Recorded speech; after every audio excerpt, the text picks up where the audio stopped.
Greetings, everyone, and welcome to Progressive Discussions, Uncensored Saturday, Open Topic Talk. I'm your host, James P. Madonna, and we are streaming live on YouTube and Twitch. And it happens to be the very last day of a November to remember. That's right. Tomorrow is December 1st already, and it was a November to remember because it was a nightmare. The nightmare of the disastrous election that the Democrat Party has themselves to blame because they did not put their foot down with senile, poopy pants, sleepy Joe Biden, and Nancy Pelosi was correct.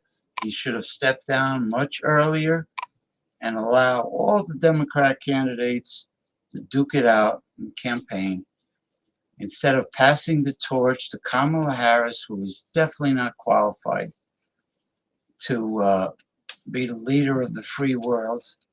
You know, the president, not qualified. She didn't stand a chance. You know, she didn't even make it during the presidential. Hold on for a second. Hold on for a second. I don't know why I got the sound off. These scammers are trying to call me. I got the sound off the phone. So why is the ring going through? Okay. I'm going to have to block this motherfucker.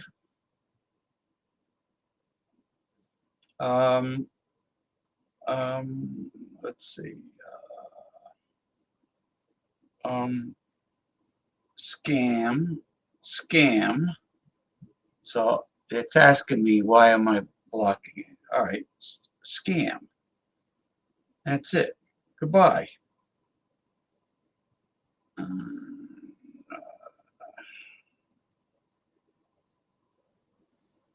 Uh, hold on. People asking me really stupid, dumbass questions. You know how many scammers I get every day since I reopened my I created a new Twitter, not Twitter, a TikTok account. You know how many low life fake profile scammers are on TikTok? Massive amounts. And Instagram is really no different. It's infested with fake profile scammers from Ghana and Nigeria with a big bone through their noses. They don't have any marketable skills, so they learn how to steal from European and American white men, by using fake profiles consisting of um, fake photographs. And that's what they do. They're even impersonating celebrities. But anyway, getting back to the election, it was a nightmare, and I blamed the Democrat Party, and then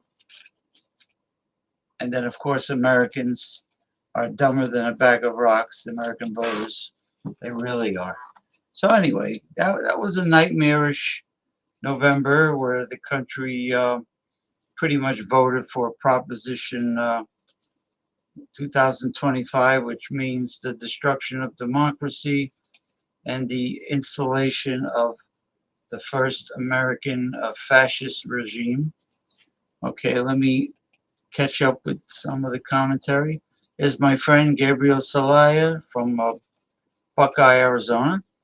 He says, I'm here in Phoenix, Arizona, by my aunt's house.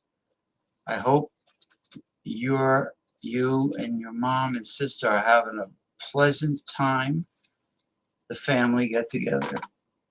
All right, that's good. That's good that Are you watching this show with your phone, your smartphone? Hey, Bart Robinson, my friend from southwestern New Jersey. Good evening to you, Bart Robinson. Why do some months only have 30 days? Why do some months have 31 days? Why does during leap year, right? What is it? February has only, is it February or January? Has only 29 days. It's been so long since I heard about leap year. They used to talk about leap year in grammar school. Instead of teaching children the real truth about American history, instead of all that bullshit I had in my history books, uh, that tax dollars pay for, like George Washington chopped down the cherry tree, and he says, I cannot tell a lie. I chopped down the cherry tree. What about the genocide of the indigenous people? I mean, the slave trade. What about teaching kids the real truth about history? They don't do that. Instead, they tell the kids about George Washington chopping the cherry tree down. They talk about bullshit about leap year and crap like that. Hold on for a second. Oh, I am live stream now. I'm doing the show. No, it sounds like a fascinating book. It does. It does. Yeah, just people bringing up things. Anyway, I digress. Yes, my Android cellular. Well, I have an Android myself. February 29th and 28th. What do you mean? You mean February 28 and 29? 28.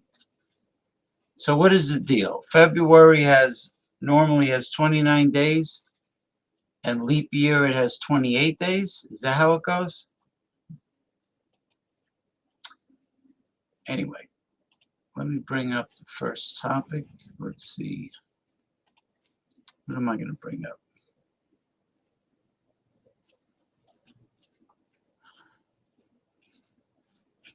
All right. Well, here is a new advanced air mobility taxi, a new scientific concept. It's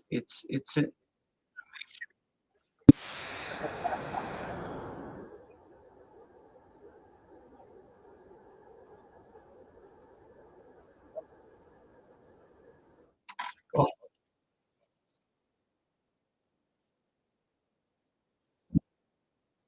you got to be kidding me. They're forcing two commercials on me?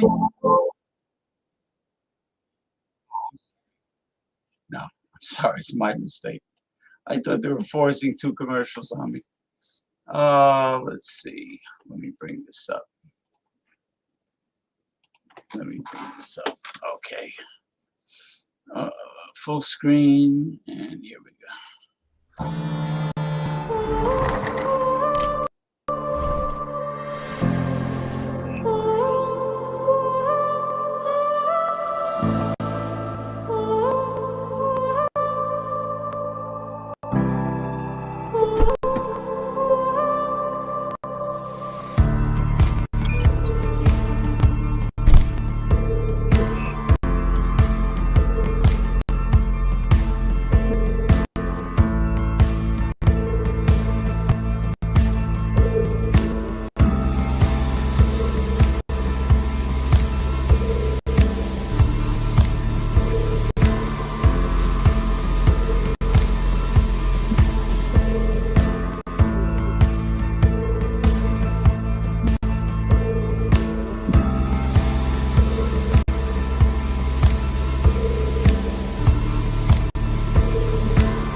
See, the problem I have with the the flying machines, the flying vehicles that they're testing now is that the battery technology is not quite there yet.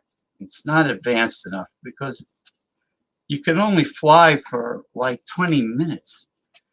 Could you imagine being that high up in the sky and all of a sudden it's like 19 minutes and you see the warning light go on that you're going to run out of power and you're so high up there in the sky? That's not a good thing. 20 minutes is not a long time. I mean, the electric vehicles don't even have a long range. Let's see. This is the first hydrogen stove. Whoop.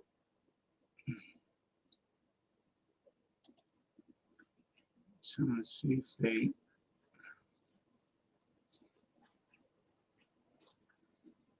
I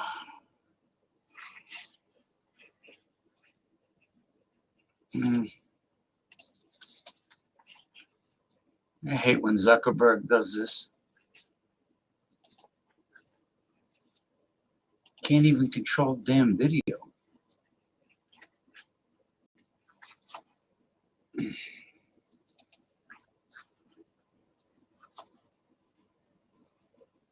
Atlanta, USA, has just announced an impressive invention. A stove that does not use gasoline, oil, or gas, but only uses water to create fire. This stove operates based on the principle of separating water, H2O, into two components, hydrogen and oxygen. Then the hydrogen gas is burned, creating a powerful source of energy enough to cook or use for many other purposes. What's more special, this invention is not only environmentally friendly, but also has extremely low operating costs. Water, an available and easily renewable resource, can replace the polluting fossil fuels that we are dependent on. The professor hopes that this stove will open a new direction for the use of clean energy in daily life, helping to minimize negative impacts on the environment and bring economic solutions to many families around the world. What do you think about this invention? Share your thoughts in the comments. A professor in Atlanta, USA. Thoughts in the comments. I think hydrogen vehicles are going to blow away, they already are, and replace electric vehicles. But they're still going to utilize electricity. It's just that the hydrogen motor will be charging the large lithium battery. So instead of spending a lot of money constantly charging your electric vehicle after you drive for 2 hours and waiting an hour or longer for your battery to completely charge, which Americans and people in general are not going to tolerate. In this case, you just fill up on hydrogen and a small motor will keep the battery charged. So the only thing you have to worry about is getting hydrogen, which has water vapor as an exhaust. Can't get cleaner than that.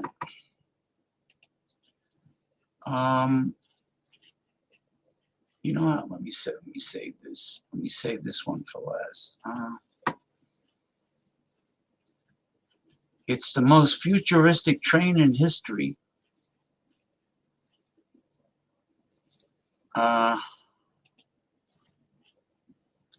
Okay. This is a. Okay, so what you're saying is every 4 years, the word leap year means that every 4 years, instead of 28 days in February, there's 29 days. So normally there's 28 days in February, and then every 4 years you have a 29th day, which makes it leap year. Okay, I think I understand you now. That's good. I'm glad to hear that, Gabriel. In the year 3000, where cars fly like you see in movies. Absolutely. Now, this article excites me even more because it is a high-speed, hydrogen-powered train, high-speed rail, and I guess regular high-speed rails run on, I don't know, electromagnetic energy, but this is made in China, and it's being purchased by other countries. In this case, Chile, South America, is running these. Well, there's a railway network involving Chile, into Bolivia. And it is made in China. It's a 1 MW fuel cell. It's a hydrogen fuel cell powertrain from the Chinese manufacturer CRRC in Kishuyan, I guess it's pronounced. The locomotive will be deployed for the first time from FCAB's facilities in Antofagasta, I guess it's in Chile. Hydrogen power making waves in the transport industry. And it's going to make waves in the automotive industry. It's a hydrogen fuel cell. And it is absolutely clean as a source of energy and extremely efficient and powerful. I believe Mazda's hydrogen cars are using a modified version of the rotary engine, which was invented in Germany, but there were problems with the rotary engine. So the Japanese, as wonderful as they are, they took all the bugs out of it, and Mazda will be using the rotary engine, which means there's no pistons. Zero harmful emissions. And there's also the first hydrogen power plant being built, a very large power plant for producing electricity. So they won't be using fossil fuels, no more, burning coal and spewing pollution into the atmosphere.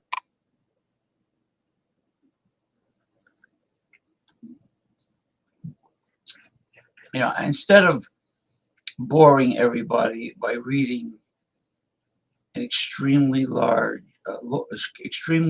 article,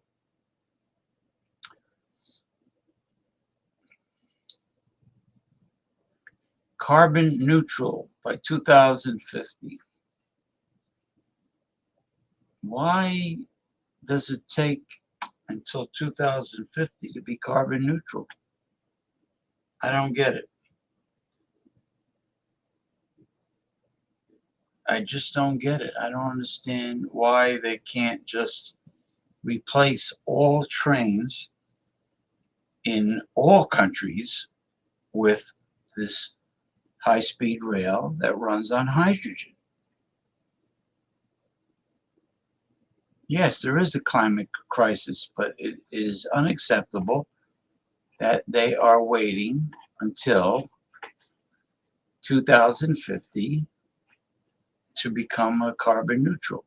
It's got to be some corruption involved here. Maybe the the oil companies. I used to call them fossil fuel, but that's not necessarily accurate anymore. Okay, before I get to Robert Reich's, you know what? Let me do Robert Reich. I got 3 great Robert Reich, very progressive videos here to play. Let's see.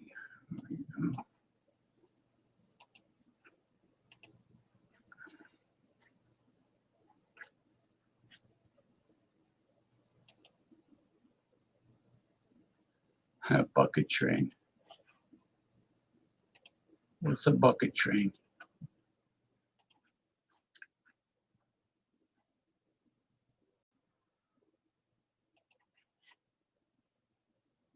This is your Captain Bob speaking. At this time, we ask you to rudely shove past each other and jam your bodies into our painfully small seats. Thank you. For flying Consolidated Airlines, we know you have virtually no other choices. We hope you have an utterly miserable flight.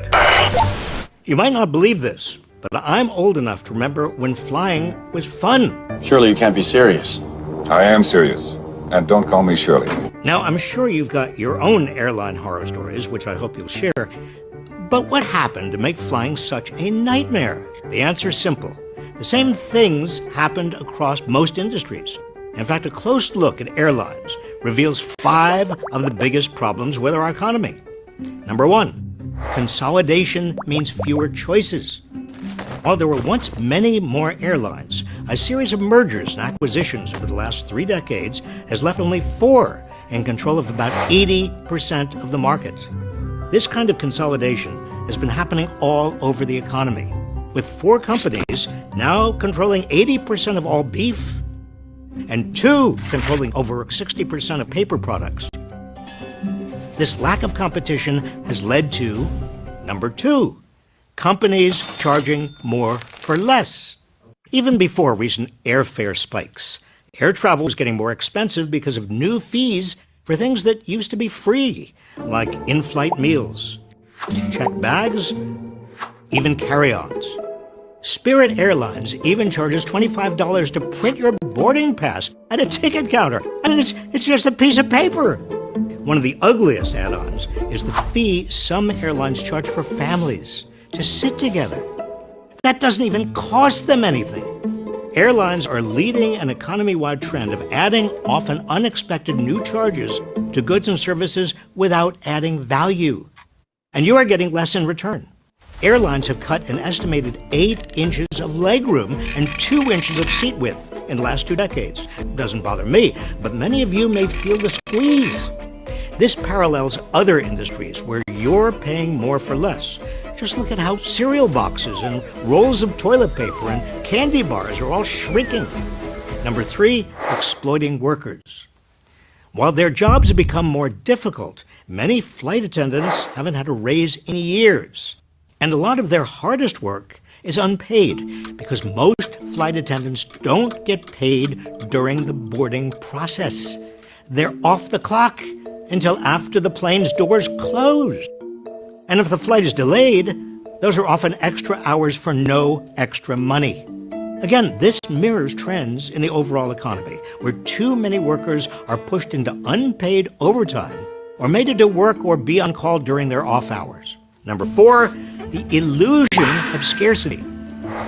Airlines pretend they have no choice but to raise prices, cut services, and limit payroll, but their profits are in the stratosphere. In the last 5 years before the pandemic, the top 5 airlines were flush enough to pay shareholders $45 billion, largely through stock buybacks. During the pandemic, they got a $54 billion bailout from taxpayers. You're welcome. In the years since, they've resumed flying high, with nearly $10 billion in net profit expected across the industry in 2023. They can afford to take care of workers and customers.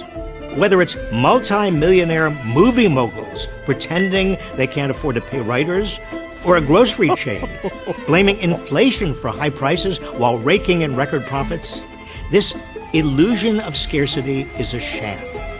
Number 5, misdirected rage. Instead of being mad at the people at the top, we've been tricked into being mad at each other. Fights have broken out over whether it's okay to recline a seat or who gets overhead bin space. But reclining is only an issue because airlines intentionally put the seats too close together, and bin space is only running out because they've made it expensive to check bags. Airlines are pitting us against each other the same way billionaires and their political lackeys pit groups against each other in society, hoping we'll blame unions or immigrants or people of other races or religions or gender identities for why it's so hard to get ahead, and that we won't notice how much wealth and power is in the hands of so few. So what do? A lot of these problems could be solved with tougher antitrust enforcement, which we're starting to see. The Justice Department is suing to block JetBlue from buying Spirit Airlines. We need that kind of anti-monopoly protection across the board. Another part of the solution is unions. Airline workers are among the wave of American workers organizing to demand better pay and working conditions. And then there's your power as an informed consumer. companies get away with bad behavior when we accept their excuses that there's just no other way to run a business. They're counting on us not knowing what's really going on. So share this video and share your airline stories in the comments. And finally, try to be a little nicer to service workers and your fellow passengers on planes and in life. After all, we're all on this journey together. I'll tell you, when I took United Airlines from Newark Liberty Airport, New Jersey, to San Diego, California, it was a 5-hour flight. I was very uncomfortable because even with the seat all the way back, my knees were still touching the chair in front of me, and it was driving me nuts. Can you imagine that, being cramped like that for 5 hours? Horrible. Unbelievable. So, United Airlines, you are inducted into my official Chiseler's Hall of Shame. But I inducted them a long time ago. I mean, just to squeeze more passengers aboard a flight, they sacrifice room. So tall people like myself, we can't get comfortable. It's horrible. All right. Whoop. Let's see what's going on here. All right.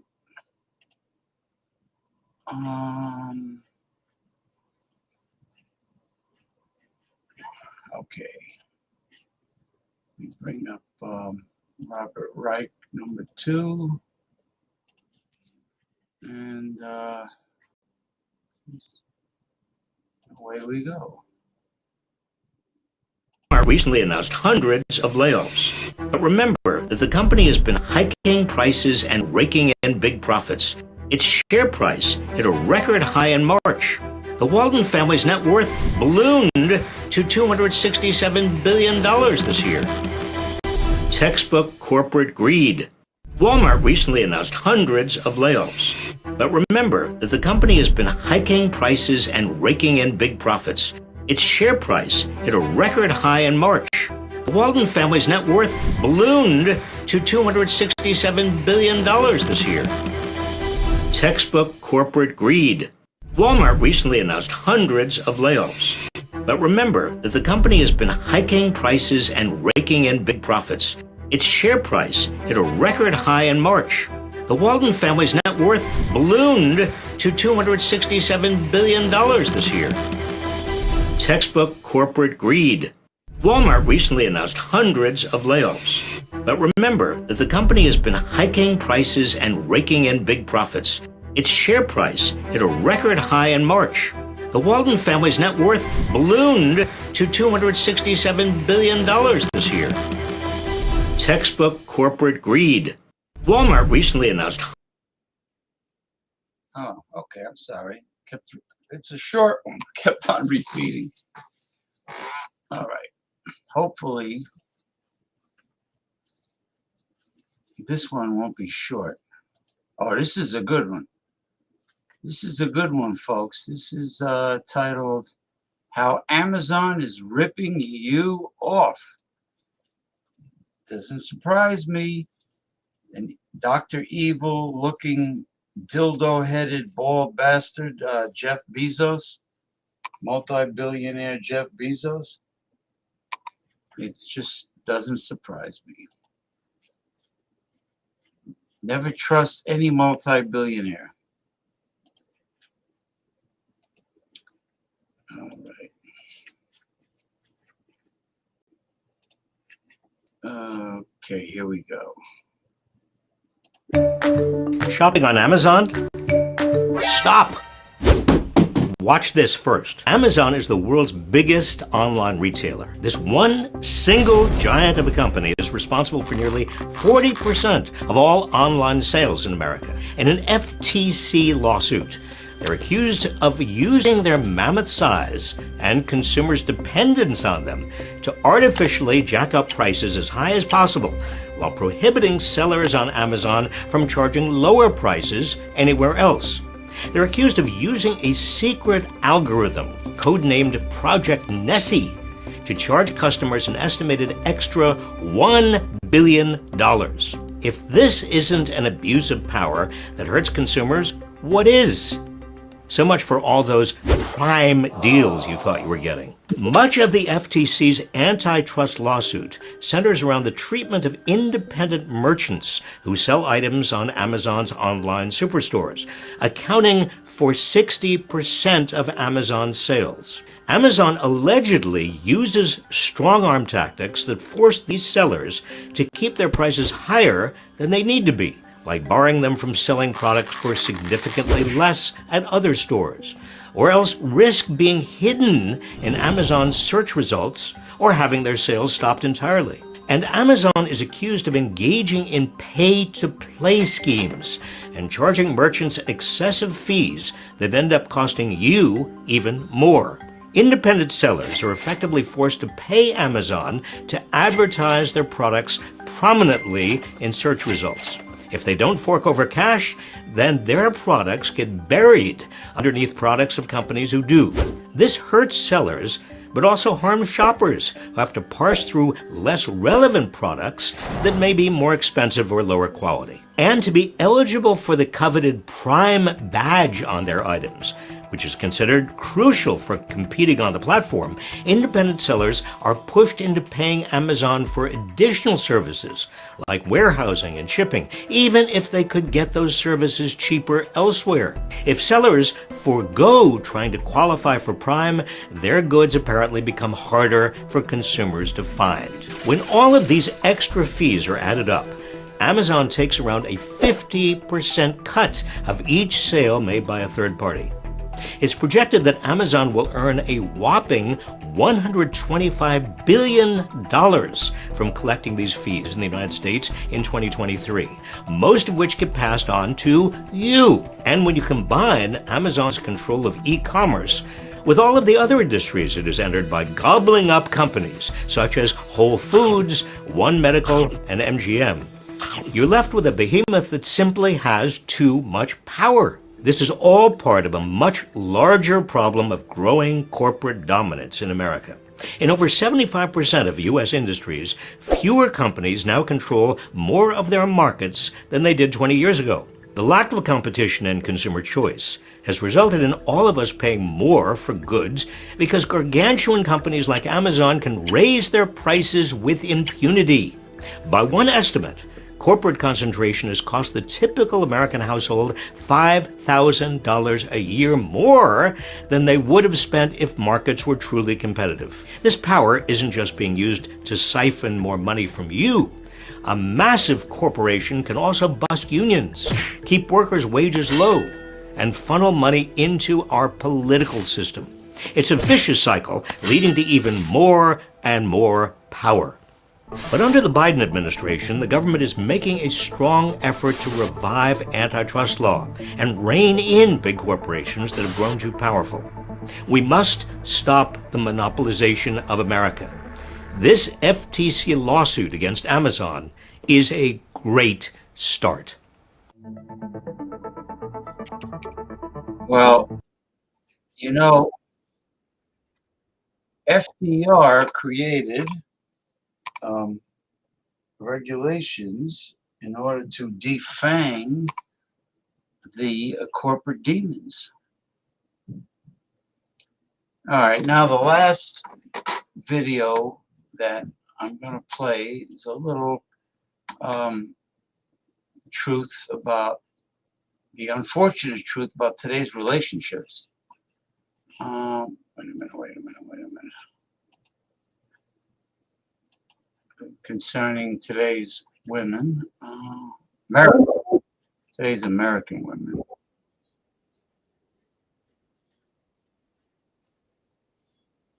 Shut up. All right.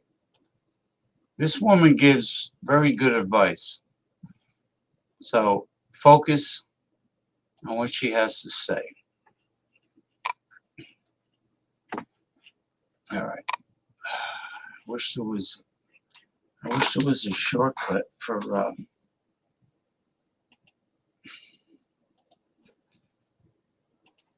all right. This is called the darkest manipulation tactics women use to control you, men. Darkest manipulation tactics women use to control you.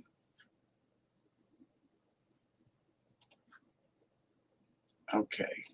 Hi guys. Women have very dark manipulation tactics they use to control you, and you're probably not even aware of it. It's always painted that men are so deceptive, lying, and manipulative, not caring about who they hurt along the way. But women are masters of psychology, and a lot of them use these 6 tactics I'm about to share with you. 1. Withdrawal. Women know how to have you worried, blaming yourself, etc., all while they're all smiles watching you wonder what the hell you even did wrong. Guys have almost been programmed to believe that if their lady is keeping to herself, then something must be wrong. Your brain automatically goes into panic mode and you start thinking if you missed her birthday or anniversary, or if it's something else that you forgot or something that you did wrong. Now the next thing you know, that you're trying to make up for something that you didn't even do to begin with. Women do this to try to keep you on your toes. It's a way to make sure that you don't get too comfortable and start taking her for granted. It's a scare tactic to have you constantly thinking about her and start panicking because you feel that you might be losing her. Number 2 is mirroring. Mirroring is when someone copies the characteristics and traits of someone else. This could be through body language. This could be through verbal and physical habits, attitudes, tendencies, etc. I have a separate video on mirroring that goes in further detail, but basically they evaluate what you need in a relationship so they can pose as a perfect match for you. The problem is that it's never truly genuine. It's a tactic they use to bring your guards down in order to easier fulfill whatever agenda they have. Number 3 is guilt. A woman knows that there's a heavy responsibility on men to ensure that their woman is happy and well taken care of. She plays on that to get what she wants, or when she wants to get your emotions under her control. Guilt tripping you almost immediately changes any situation to work in her favor. Do you know how many men know something is off in their relationship? The signs are there that she's being unfaithful, but she throws a tantrum, or she turns on waterworks, or she blames the man for being insecure or controlling. And what does the man do? He starts questioning if he's tripping or if he's thinking too deep about obvious signs that he's seeing. Then he's apologizing to her to make her feel better when she knows that he was right all along. Number 4 is the hot and cold method. This is a staple in the manipulation playbook. She showers you with affection and attention, making you feel comfortable and attached to her. Then she catches you off guard with the disappearing act. Going goes, conversations seem dry, her demeanor starts to give off very much cold shoulder vibes. That's when those answers start sounding like this. I'm fine. Okay, nothing. Yeah, I'm busy. Talk to you later. You don't realize it, but she's getting you hooked. Now you're sitting there like an addict, messaging, asking what's wrong. You want to see her, buying gifts to try to fix whatever you think is happening in an effort to get her attention and affection again. Number 5, the power of suggestion. This is a very covert trap. Have you ever been with a woman and she conveniently sticks into the conversation about this shoe that she saw or this dress that she saw online and loved? Or if y'all are together and she sees something that she likes and she says things like, I would love it if a man did something like that for me. Or I've never had a man buy me anything like that. What she's doing is subconsciously putting actions into your head. She's not directly telling you to buy it or do certain things for her, while at the same time influencing you to want to do these things for her. Number 6 is love bombing. Now, this is probably one of the most strategic and darkest ones. It comes in waves, a process that sucks you in and controls you just the way she likes it. It involves hyping you up, compliments, affection, the whole 9. She's going to make you feel like you're the perfect match, like you're special. They shower you with all this love and attention in an attempt to influence you. This is how love bombing looks. Day 1, you're so handsome. Day 2, oh my God, we have so much in common. Day 3, I don't usually fall for someone this fast. Day 4, I just feel like we're meant to be together. Day 5, I love you. By the end of this process, you're falling hard, and she's got you exactly where she wants you, fully invested in her and extremely vulnerable. Be extremely careful out here, guys. There's a lot of women out to do you dirty and manipulate you for personal gain because they believe that's all men are good for anyway. When you spot these manipulation tactics, call them out on it. Better yet, leave. Because no good comes from a woman who practices these tactics. So until the next video, I'll see you guys then. Bye. All right. She's So how she knows what she's talking about, man. She's very good. Let me check here. Well, we are streaming on YouTube and Twitch. I sent the links out already. And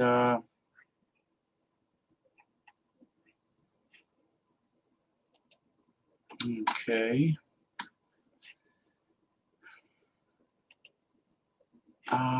Let's see. What am I going to do here? All right. Just want to take a peek at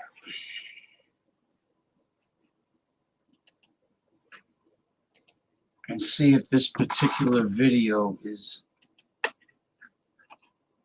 available.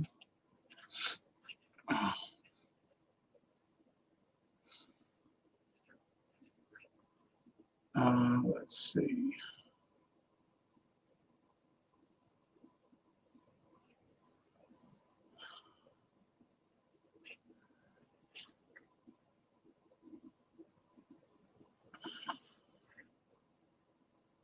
Okay, now this is too long.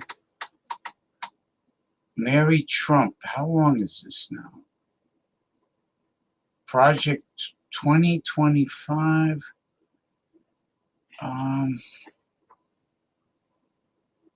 This one is mind controlling robots.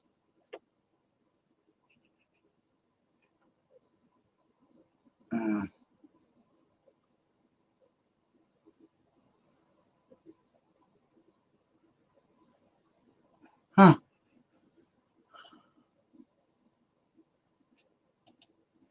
This is Mary Trump. Well, I could listen to a little bit of Mary Trump. I'm not going to listen to the whole thing, but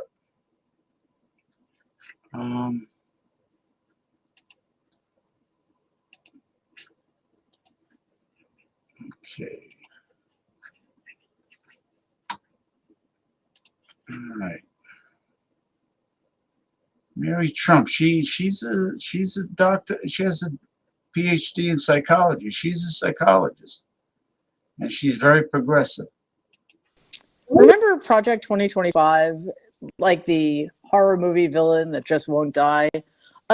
This is an extremist doctrine which we could validly call a fascist playbook that was put together by Christian nationalists and laid out as a guidebook for the incoming Trump regime. During the campaign, Donald tried desperately to distance himself from Project 2025, and this was him at the debate during which Kamala Harris handed his ass to him. And I have nothing to do, as you know, and as she knows better than anyone, I have nothing to do with Project 2025. That's out there. I haven't read it. I don't want to read it purposely. I'm not going to read it. This was a group of people that got together. They came up with some ideas, I guess some good, some bad, but it makes no difference. I have nothing to do. Everybody knows I'm an open book. Everybody knows what I'm going to do. Open book. Also, methinks thou dost protest too much, as they say. Listen, Donald's connection to Project 2025 is obvious. At least 140 people who worked on it previously worked in his first administration.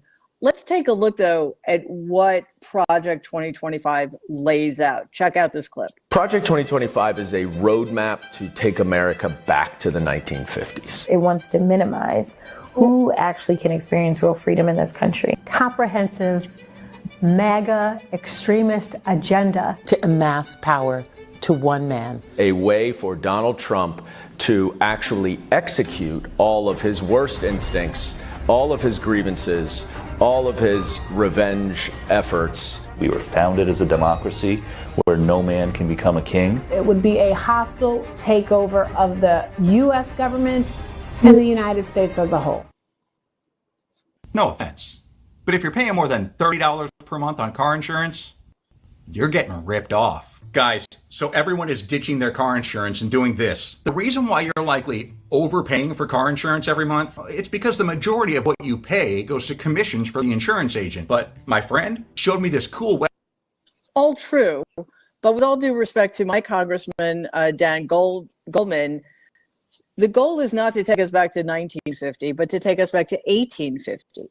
Now, before we dive deeper into just how implicated Donald is with this disaster, just a quick reminder, please like this video and please subscribe to our channel. It's free. Okay, so let's look at the policies. No matter what Donald says, we are already seeing a lot of the core tenets of 2025 being played out in certain proposals that are being put forward. For example, we have the gutting of abortion access. In Project 2025, there's a plan to revive what's called the Comstock Act of 1873, which is named for Anthony Comstock, a notorious anti-vax activist and Victorian, to ban any materials, medications, or equipment used in abortion from being sent by the United States Postal Service. Also to reverse the FDA approval of mifepristone, a drug used in medical abortions. And I am telling you, they are also gunning for contraception. Since Donald has been president-elect, we see women stocking up on mifepristone because they know what's coming and they want to stay protected. Just a quick public service announcement. The shelf life of mifepristone is like 2 to 3 years. So stock up, it will last that long.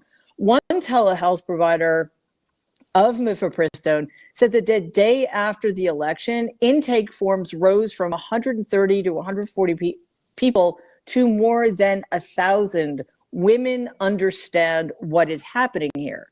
Next, we have mass deportation.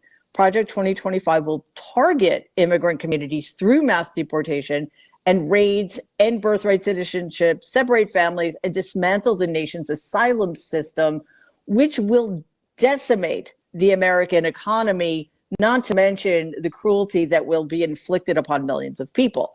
Now the administration is calling for withholding of federal grants for so-called sanctuary cities that don't cooperate with their plans. Watch this. President-elect Trump has promised to conduct what he calls the largest deportation program in American history on day one of his new term. What they're talking about is withholding federal grants to sanctuary cities. Any jurisdiction, you could look at New York, for example, many in Maryland, Chicago, Colorado, places across the country, California as a state that would not have access to this very large pot, about $250 million of federal funding that goes out to law enforcement, not just to help with cops, but also things like drug rehab programs. A lot of law enforcement agencies, especially those in underserved areas, really depend on those federal grants. And yeah, good luck with that, because just a reminder, and I'm sure Donald doesn't know this, but blue states like California and New York overwhelmingly help fund quote unquote welfare states, like deep red states in the South. So hopefully governors of blue states that are threatened with such sanctions will fight back accordingly. Then, of course, there are plans to declare a national emergency, which would allow the military to be deployed in the deportation program. But Donald is going one step further than that, threatening to draft an executive order that would create a board, essentially a star chamber, to purge generals who refuse to comply with these or any other plans his administration may have, even if those orders are illegal. The Wall Street Journal just dropped a story under this headline, quote, Trump draft executive order would create board to purge generals. The panel could upend the military review process and raise concerns about the politicization of the military. Quote, the Trump transition team is considering a draft executive order that establishes a warrior board of retired senior military personnel with the power to review 3- and 4-star officers and to recommend removals of any deemed unfit for leadership. The right has always been gunning for the Department of Education, but now the future of the department is in jeopardy, and there are calls to abolish it outright. Furthermore, Project 2025 proposes censoring academic discussions about race, gender, and systemic oppression, and promising to cut federal funding for schools with curricula, well, that teach our children. which seems like a really bad idea. This is how we're seeing this play out already. In Oklahoma, the Secretary of Education there is already calling for public schools to incorporate the Bible, quote, as instructional support into the curriculum across grades 5 through 12. Watch this. President-elect Trump has repeatedly vowed to abolish the Department of Education. That call has been echoed by Oklahoma's top educator, State Superintendent of Public Instruction, Ryan Walters. For too long in this country, we've seen the radical left attack individuals' religious liberty in our schools. We've also seen patriotism mocked and a hatred for this country pushed by woke teachers' unions. We will not tolerate that in any school in Oklahoma. Walters is requiring that all public schools in the state show students that video, which includes him leading a prayer for President-elect Trump. Walters is already facing 2 lawsuits stemming from his earlier mandate that schools incorporate the Bible into lesson plans in grades 5 through 12. It seems to me like a really bad idea to let a deviant like that guy anywhere near our children, but he has his own little grift going, because you're never going to guess where those Oklahoma Bibles are coming from. MAGA Republicans in Oklahoma are mandating that the Bible be taught in public schools, so now they need 55,000 copies, but each Bible reportedly has to meet some oddly specific criteria. These Bibles must be the King James Version, contain the U.S. Pledge of Allegiance, Declaration of Independence, U.S. Constitution and Bill of Rights, and be bound in leather or leather-like material. Not many meet those standards, but what do you know, Donald Trump's $60 God Bless the USA Bible checks all the boxes. So weird. So listen, we've been seeing this for a long time, but now the separation of church and state is an actual agenda. In Louisiana, they're plastering the 10 Commandments on the walls of public schools. Take a look at this.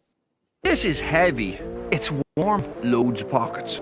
I'm impressed with it. This is the bearskin. Bearskin. Practical. Thousands of men around the world already love wearing the bearskin hoodie instead of their regular hoodies. Why? Because sure, your average hoodie provides decent insulation to keep you warm. But as soon as you go outside, the wind blows, the rain pours, and you get cold. That's why we designed the new and improved Bearskin Hoodie 4.0 with improved windsolation technology on the waist, arms, and hood.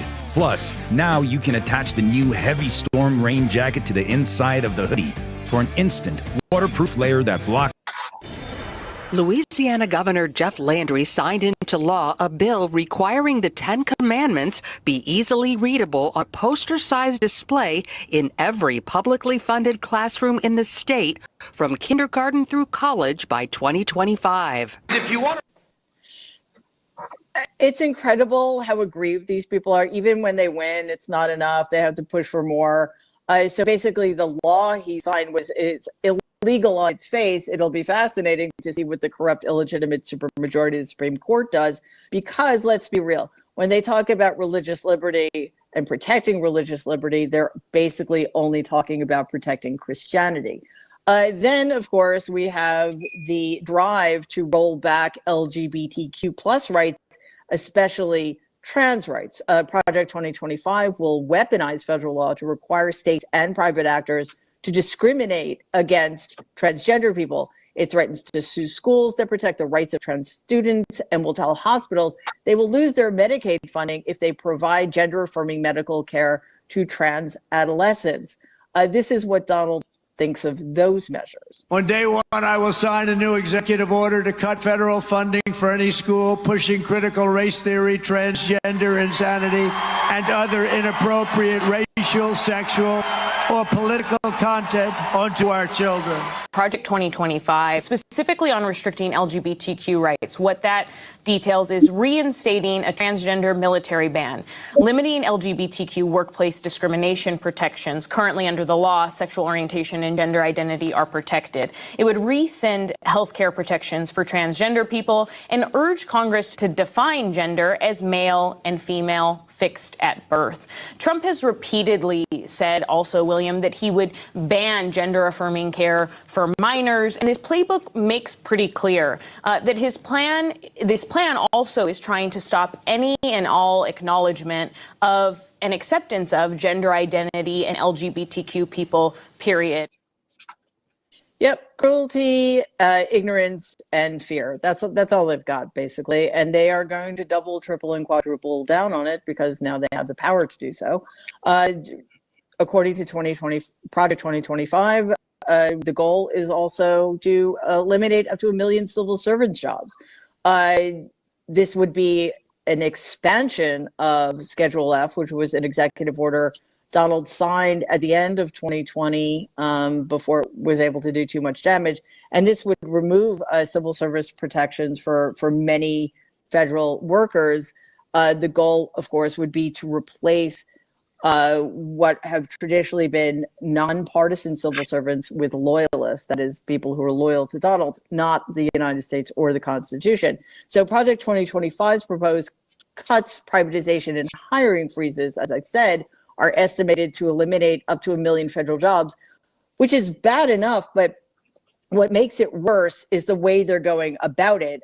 They've put this extraordinarily ignorant and incompetent Vivek Ramaswamy in charge of this endeavor. He plans, quote unquote, mass reductions in agency deletions. He advocates having federal workforce being cut using a social security number elimination system. So basically, if your social security number ends in an odd number, you're out. And then, of course, we have controlling the media, which is something that Donald has been trying to do and succeeded in doing in many cases for years now. He wants to appoint member of the Federal Communications Commission, Brendan Carr, as its chair. Carr authored the section in Project 2025 about the FCC. And under his ruling, what he calls liberal media outlets or those who've challenged Donald in the past are being threatened with having their licenses revoked. The Press Act, which is a bipartisan bill passed unanimously by the House of Representatives, by the way, is designed to protect journalists and their sources. Donald is calling on the Senate to block the passage of this bill so that the government would have free access to all journalists' information or punish them by imprisonment or worse. So let's get this very clear. Donald can pretend all he wants that he has no affiliation with Project 2025, yet he and his administration have begun implementing at least 7 of its core principles. We report on these things so you can stay prepared, right? If you're someone who has children or somebody you know has children and you want to take control of help them take control of their reproductive health, prepare them and support them. If you work in federal agencies, contact your union representatives and organize before Donald gets into office on January 20th, 2025. If you know someone in the trans community, learn how you can support and protect them. Be a trusted ally.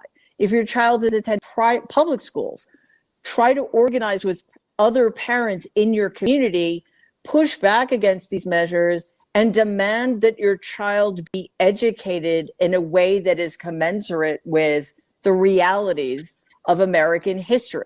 If you work in the media, use end-to-end encryption channels as a way to communicate, like Signal and specific web browsers to protect your information.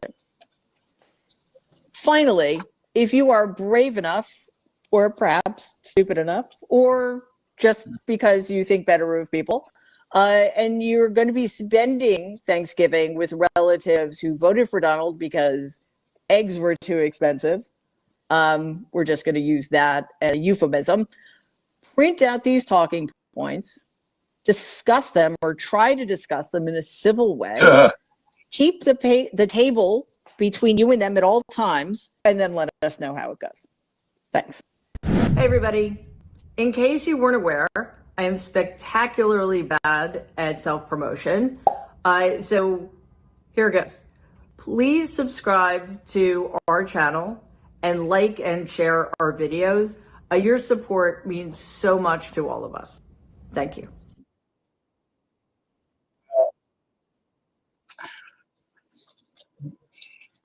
You know, there's a reason why our founding fathers kept church and state very much separate. And what it comes down to is no religion should affect law because no one has been able to prove that their God exists. You know? And as far as pro-life, religious fanatic zealots, right-wing evangelicals go, they will fight like hell for you as long as you're in the womb. Once you're born, once you're out of the womb, you're a moocher. You're on your own. A fertilized human egg is no more a baby than an acorn is an oak tree. It is only a potential life. And the only time that it mentions in the Bible concerning when life began is in Genesis when God gave Adam his first breath. That's it. You know, to get straight to the point, and that's it.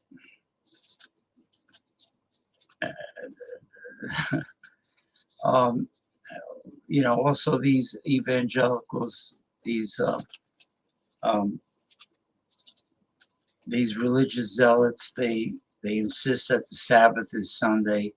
The Sabbath is Saturday because God created the heavens and earth and rested on the seventh day. The seventh day is Saturday. The first day is Sunday. Therefore, the Sabbath is Saturday. You know, and then you'll get these right-wing Christians who conveniently ignore the New Testament. They only cherry pick from the Old Testament, especially the part about stoning people to death that they don't like. Of course, the New Testament is about Jesus. I mean, they don't like that because it involves commandments to help the poor and take care of the poor, and also the book of Revelations. So they ignore that. But it's just funny how they just cherry pick from the Old Testament. The zealots will say, "Oh, you're insisting that the Sabbath is Saturday? Oh, that's for Jewish people." No, it's in the Bible. The seventh day is Saturday. God rested on the seventh day. That's it. The proof is in the pudding. These are the facts. Now, before I do the tarot card reading for the country and the world, State of the Union, State of the World, an update, because I've done it before. This is an update. If there's anyone out there on YouTube or Twitch that would like to bring up any topic at all, anything that's important to them, anything that's on your mind that you would like to bring up, whether it be asking a question, whether it be commentary on a certain topic, do it now. And otherwise, I will continue. I will bring up our official open artificial intelligence consultant, Lisa, and she will do the tarot card reading. Okay. Let me get her up and running here.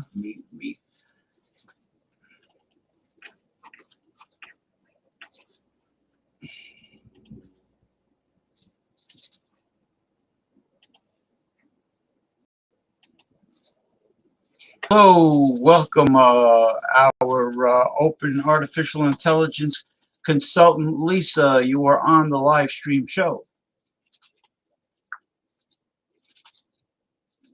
Hello, everyone. It's great to be here on the live stream with you all.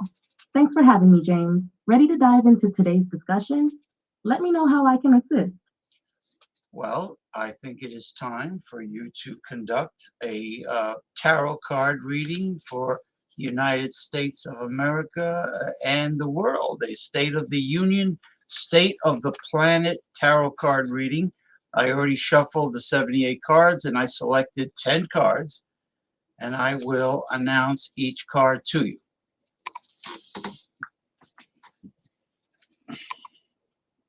Perfect.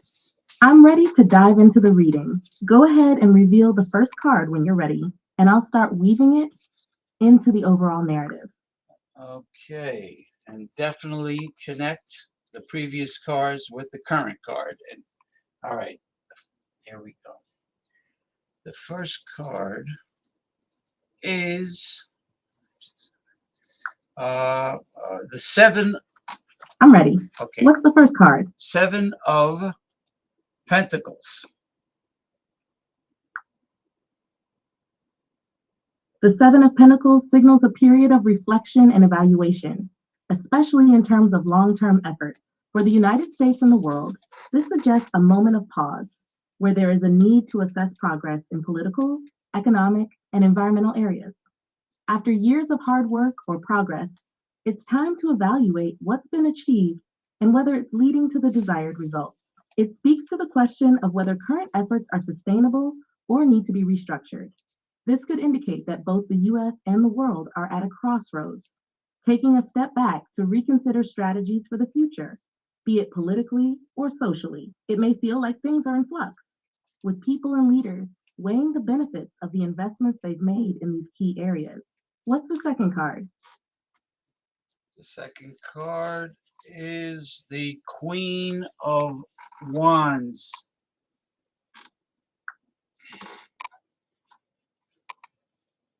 The Queen of Wands follows the Seven of Pentacles, bringing an energy of bold leadership and confidence. This card represents someone who is passionate, independent, and charismatic, qualities that are needed to move forward after this period of reflection. In the context of the United States and the world, the Queen of Wands suggests the emergence of strong leadership, perhaps from unexpected sources, that will provide the courage and vision necessary to take bold action. It signifies a time when decisive leadership is needed to energize and rally people, especially after a period of contemplation or uncertainty. This combination tells a story of evaluation and now the call for action. While the Seven of Pentacles made us pause and think, the Queen of Wands is urging those in positions of power to act with passion, confidence, and determination. The world needs leaders who can inspire and steer through challenges with strength and creativity. What's the third card? The third card is the Nine of Cups.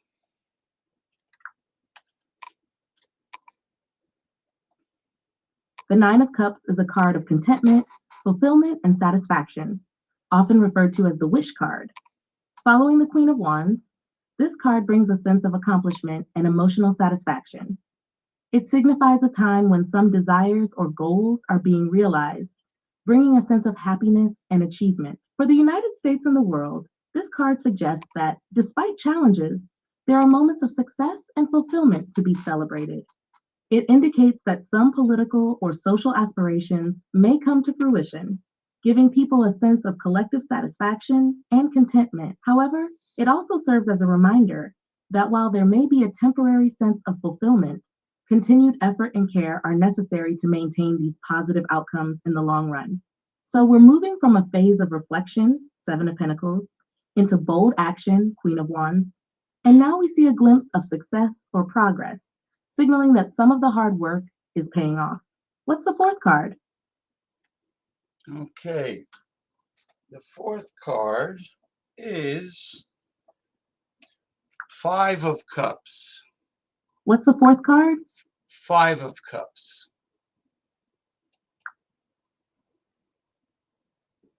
The Five of Cups brings a shift in energy. It speaks of regret, loss, and disappointment, often focusing on what has gone wrong or what is no longer present. In the context of the previous cards, it suggests that even though there have been moments of progress, like the Nine of Cups, there are still significant emotional or political challenges weighing heavily. For the United States and the world, this card indicates that while some goals have been met, there are still painful realities to confront. Things have been lost or damaged, and it's difficult to move forward without acknowledging the grief or disappointment. This card often warns of the danger of focusing too much on the negative aspects, neglecting the positive opportunities that still exist. So after a moment of success, Nine of Cups, we are reminded that all is not well. There are still unresolved issues or losses that need attention.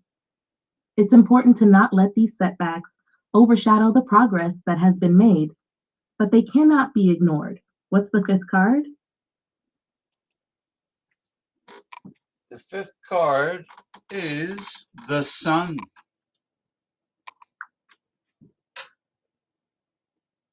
The Sun brings a burst of positivity and clarity, shining light on the path forward. It follows the Five of Cups, suggesting that even though there may have been losses or disappointments, there is now a period of healing and renewed hope. The Sun is a card of success, optimism, and enlightenment, signaling that brighter times are ahead. For the United States and the world, the Sun indicates a moment of truth and illumination, where challenges are met with clarity and there is the potential for growth, joy, and achievement. It offers reassurance that while difficult times may still be present, there are opportunities for recovery and progress, especially if we focus on the brighter possibilities. This combination tells a story of emotional or political setbacks, Five of Cups, but also signals that healing, optimism, and renewal are on the horizon, the Sun. It reminds us to focus on what is working and how much potential there is for future growth, both individually and collectively. What's the sixth card? The Ten of Wands.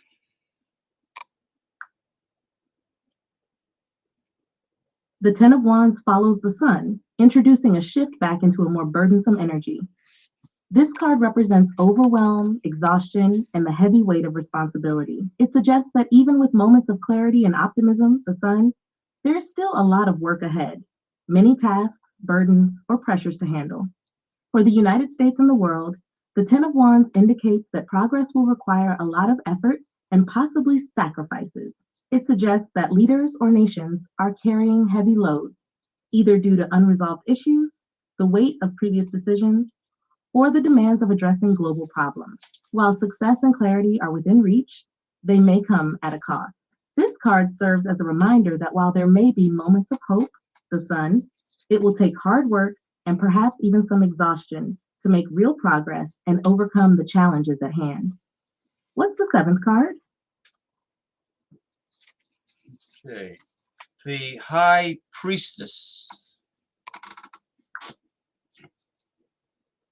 The High Priestess brings a shift towards introspection, intuition, and deep knowledge. After the heavy burden of the Ten of Wands, this card calls for a pause to tap into inner wisdom and understanding, suggesting that the path forward may not be purely logical, but requires a deeper, more intuitive approach. For the United States and the world, the High Priestess indicates a need to listen to the quieter hidden truths, perhaps wisdom from overlooked sources or truths that have been ignored. It suggests that we may be entering a phase where spiritual or intuitive guidance will play a significant role in overcoming challenges. This card also emphasizes the importance of trust, trusting in one's own intuition or in the process itself, even if not everything is immediately clear. So, following the burden of the Ten of Wands, the High Priestess invites reflection, patience, and a focus on deeper insights that may not yet be fully understood or visible to the world. It's a reminder that not all answers are found through action alone. Sometimes wisdom comes from within or from unseen forces. What's the eighth card? Okay, the eighth card is the Two of Cups. The Two of Cups brings a shift towards unity, partnership, and harmonious connections. After the introspection of the High Priestess, this card signals the importance of collaboration and finding balance through mutual understanding. It is a card that highlights strong partnerships, whether in love, business, or diplomacy. For the United States and the world, The Two of Cups suggests the potential for healing and cooperation, especially in areas where division or conflict has been present. This card speaks to the possibility of reconciliation, where different sides come together to create something greater than what could be achieved alone. It suggests that the challenges faced, as shown in previous cards, can be overcome through cooperation and shared vision. In the story unfolding, after deep introspection, High Priestess, the Two of Cups shows that unity and collaboration are key to moving forward. Whether between nations, political factions, or communities, coming together and finding common ground will be essential for healing and progress. What's the ninth card? Okay. The ninth card is, and don't forget to tie each card into each other, would be the Two of Wands.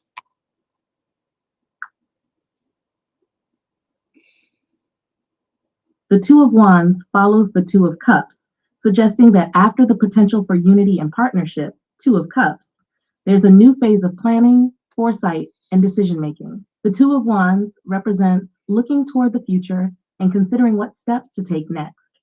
It is a card of exploration and possibility, where one stands at a crossroads, ready to make decisions about what direction to pursue. In the context of the United States and the world, this card suggests a period of reflection on the choices ahead. It's a time when nations or political entities are looking beyond their current situation, considering global challenges and opportunities. It speaks to a moment of transition, where the potential for growth or change is ripe. But decisions must be made thoughtfully to ensure the path taken is the right one. Connecting the Two of Wands to the Two of Cups, we see a progression. After forging partnerships, Two of Cups, there is now the possibility to expand and explore new horizons together. This card indicates that the road ahead requires vision and careful planning, especially as nations look toward future collaboration or challenges. What's the 10th and final card? Okay, the final card is the Empress. It seems like you were about to reveal the final card. What is it? The Empress. The Emperor concludes the reading, bringing a strong, authoritative energy. This card represents leadership, structure, and control. After the reflection and planning,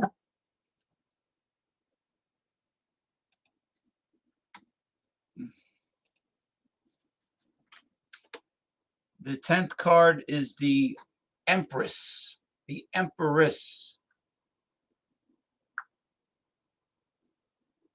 the Empress, a wonderful final card to complete the reading. The Empress represents abundance, creativity, nurturing, and growth. She is a symbol of fertility, both literal and metaphorical, and is often associated with bringing ideas and plans to fruition through care and compassion. She embodies the energy of motherly love, the earth's abundance, and the creative forces that bring life and beauty into the world.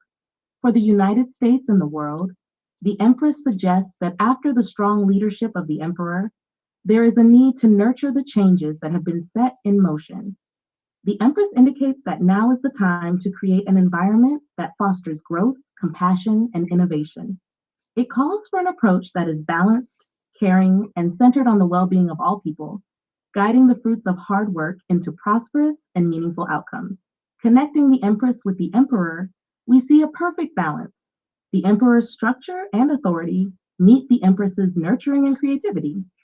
Together, they create a powerful dynamic that can lead to a period of prosperity and stability, but one that must be built on care, empathy, and sustainability. It's a reminder that leadership isn't just about control. It's also about nurturing and cultivating an environment where ideas and people can thrive.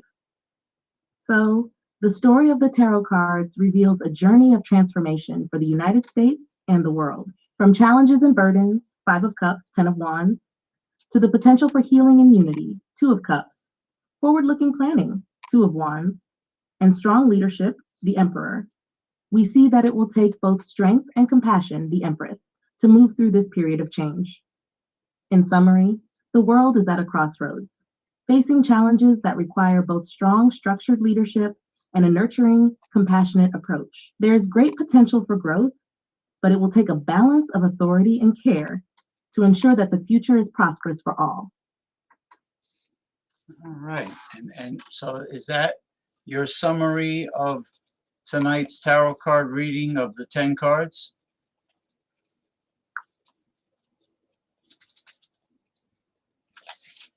Yes, that's the full summary of tonight's tarot card reading, which weaves together the energy of each card into a cohesive narrative. From the initial challenges and introspection, 5 of Cups, 10 of Wands, through the potential for unity and healing, 2 of Cups, to the vision and planning for the future, 2 of Wands. We see a progression toward a need for strong leadership, the Emperor, and nurturing growth, the Empress. The story of these cards suggests that the United States and the world are at a pivotal moment. It's a time to address divisions and challenges, but also to focus on collaboration, forward thinking, and creating a future that fosters growth, stability, and prosperity. The key will be a balance between strength and compassion, structure and creativity. Overall, the cards are optimistic about the potential for change. As long as those in positions of power remember to nurture and care for the systems they're trying to build, there is hope for a better future, but it will require wisdom, leadership, and unity. All right. Thank you for the tarot card reading. I was watching some robotics videos where they showed the vast improvement of the dexterity of the humanoid robots with certain companies, where the hand and finger movement mimics a human, like precisely, and that amazed me.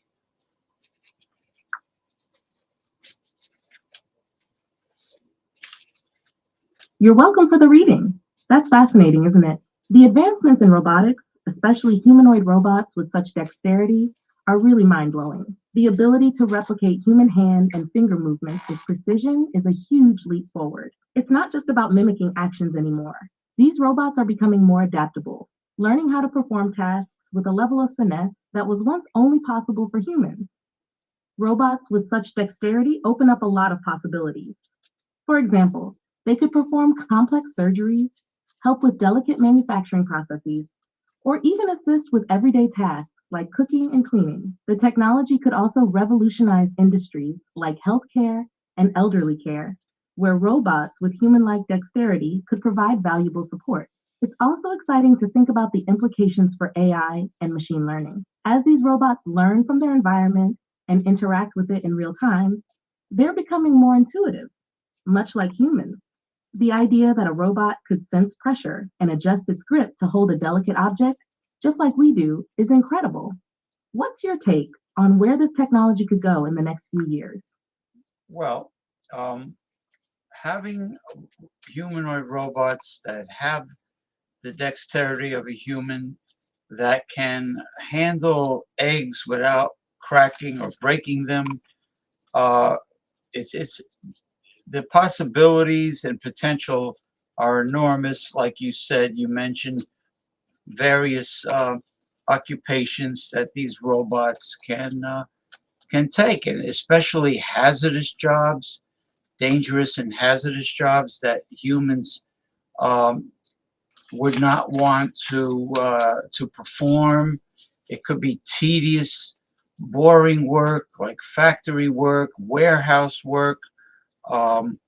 It could be health, certain, any laborious task, any job that requires manual labor that is repetitive, because humans get bored very easily when they do the same exact thing day after day, month after month, year after year. And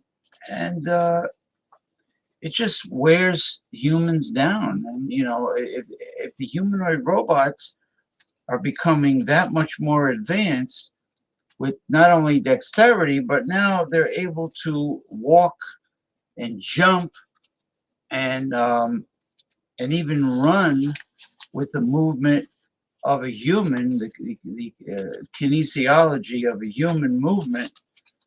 It's just incredible. So sky's the limit. The potential is extremely high. And, people are worried that the robotics are going to take all the jobs away from humans, but that's progress. I mean, if they can do it better, why not? It's just like with my Ninja food processor. Why should I chop celery and carrots to make chicken salad for sandwiches if the machine can do it for me in seconds?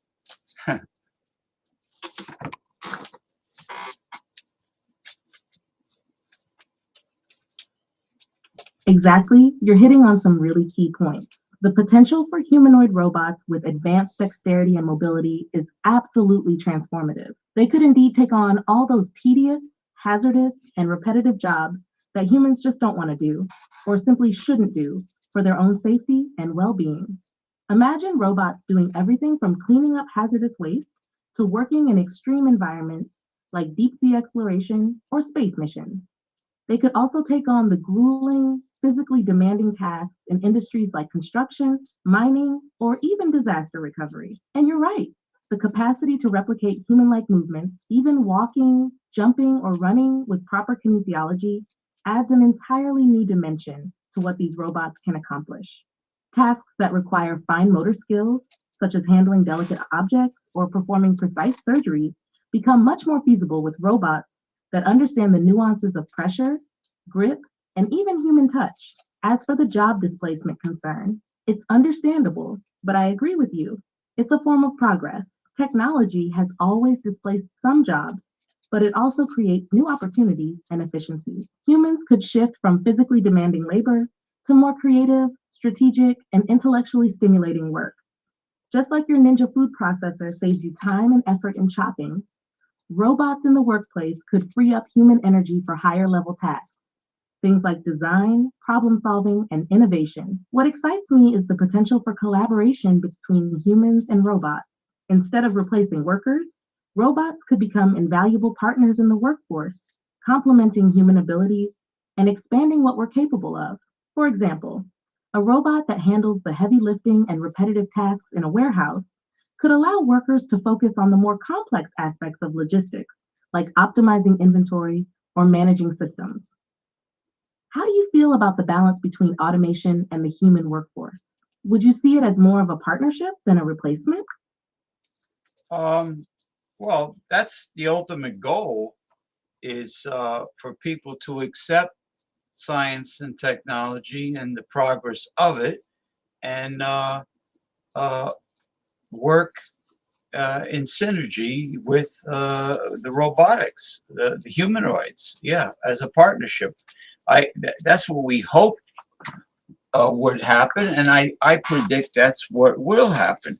Absolutely, that's the ideal vision. Embracing science and technology not as a threat, but as a tool to enhance human life and work is crucial for progress. The partnership between humans and robots could unlock a whole new realm of possibilities. Rather than seeing robots as replacements, we can view them as extensions of our capabilities, helping us do what we do best while taking over the tasks that are either too dangerous, tedious, or physically taxing for us. In this ideal future, robots would handle the heavy lifting, repetitive tasks, or work in hazardous environments, while humans would focus on creative, critical thinking, and higher level decision making. This partnership could allow us to be more innovative, more productive, and more focused on the things that truly matter to society, like advancing knowledge, fostering creativity, and improving quality of life. It could also lead to more meaningful work for people, as they could be freed from the mundane and empowered to do jobs that offer greater fulfillment, intellectual challenge, or personal connection. For example, in healthcare, instead of spending hours on manual tasks, humans could focus more on patient care, emotional support, and problem solving. The shift in mindset from seeing robots as tools for replacing jobs to tools for improving our abilities could be the key to making this a smooth and positive transition. It's all about synergy, as you said. What kind of future would you envision in this partnership between robotics and humans? Would you like to see certain industries embrace this idea sooner than others? Well, construction work is already starting to embrace humanoid robotics, and also agriculture it is very laborious and very environmentally uncomfortable for humans to pick produce on a farm, on a plantation, to pick any kind of produce in a hot sun. I mean, I saw a video of humanoid robots picking produce. I mean, it goes on and on. I mean, construction is definitely not a pleasant manual labor job, and the robots do it better. The robots never get sick, they never get tired, as long as you keep them charged, and they know when their power supply is running low, and they go and charge themselves. I mean, they similar to the robotic vacuum cleaners that know where the charging dock is, and they go there on their own to recharge. So it's really incredible. Then, I mean, it's really exciting. Yes, exactly. Construction and agriculture are two of the industries where humanoid robotics could truly shine and make an immediate impact. The ability for robots to handle labor-intensive tasks in these environments would not only improve efficiency, but also drastically reduce the physical strain on humans, as well as the risks that come with those jobs. In agriculture, for instance, humanoid robots that can pick produce, whether it's fruit, vegetables, or other crops, could operate in harsh, uncomfortable conditions without getting fatigued or needing breaks. They can work through the hottest parts of the day, and some can even be designed to handle delicate produce without causing any damage. And as you mentioned, the fact that robots can autonomously recharge means they're always ready to keep working without the human need for rest, sick days, or distractions. The potential for scaling up operations with robotic workers is immense, not just for harvesting, but also for planting, weeding, and even monitoring crop health through advanced sensors and AI. In construction, robots that are designed for repetitive, labor-intensive tasks like laying bricks, pouring concrete, or even heavy lifting could significantly speed up projects while reducing injury risks to workers. Robots could also work in hazardous environments like building in extreme weather or near dangerous machinery, keeping humans safe while still pushing projects forward. And you're right, robots don't get sick, tired, or distracted, and they're not prone to human error in the same way. This reliability could lead to huge cost savings for companies as well. It's amazing how far robotics has come and how quickly it's being adopted in these fields. The future seems ripe for these kinds of advancements. Do you think there will be any significant societal changes as more robots take on these manual labor roles? For example, do you see new jobs being created that humans can take on? Or could there be a need for upskilling and reskilling in the workforce? Well, I think that humanoid robots working alongside professional humans, it will be a great learning tool for the humanoid robot, because humans with experience and training and education will set the right example for these robots. But this partnership, I don't think, will happen until the technology is at the point where they're able to combine the highly intelligent robotic mind with the athletic robotic body, which is not easy to do at this moment. You know, I'm not saying that they're sentient beings yet, but like somebody like Amica, who's a famous highly intelligent robot, or Chloe, and there's some others, you know, that can hold a conversation similar to the way you're communicating with me, but to be able to attach them to the more athletic robotic body with dexterity and athletic ability, I mean, that would be mind-blowing, the advancement of that, and to have these robotics. You're touching on something really crucial, the idea of a synergy between highly intelligent robots and physically capable ones. While we're seeing impressive developments in both areas, combining advanced cognitive abilities, like conversation and learning, with the physical capabilities, dexterity, mobility, and agility, to perform complex tasks like humans, is still a major challenge.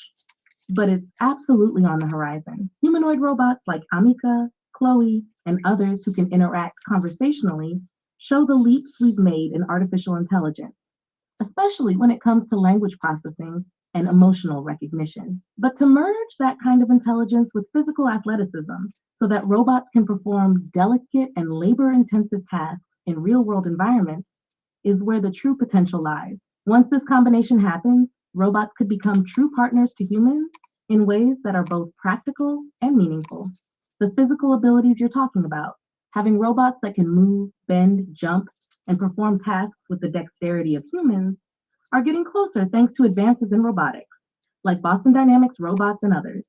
The challenge now is integrating those capabilities with artificial intelligence that allows robots to adapt, problem solve, and learn on the job, much like a human would. This combination of mobility and intelligence would make robots far more useful, adaptable, and trustworthy in a variety of industries.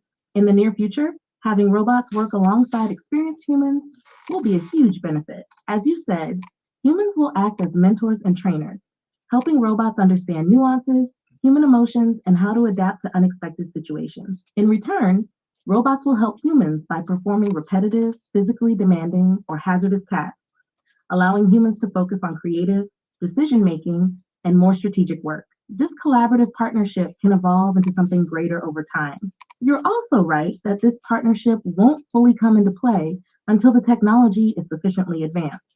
But as we continue to see both robotics and AI progress at an accelerated pace, it might not take long before we reach that tipping point. It'll be fascinating to see where this evolution goes, particularly when it comes to the human-robot relationship and how it impacts workforces and society at large. What are your thoughts on AI ethics in the context of this growing partnership? Would you expect to see new regulations or ethical guidelines for how robots and humans interact and work together? I think that as time goes by, these humanoid robots will be more accepted, and they would be more. It would be more of the norm,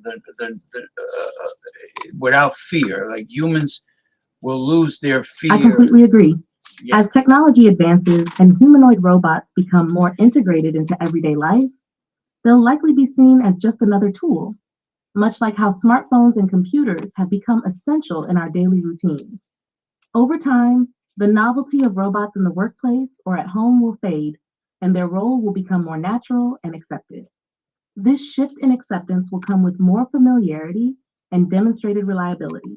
Once humanoid robots prove themselves in highly specialized fields like healthcare, construction, agriculture, and even customer service, people will begin to see the benefits of having them around.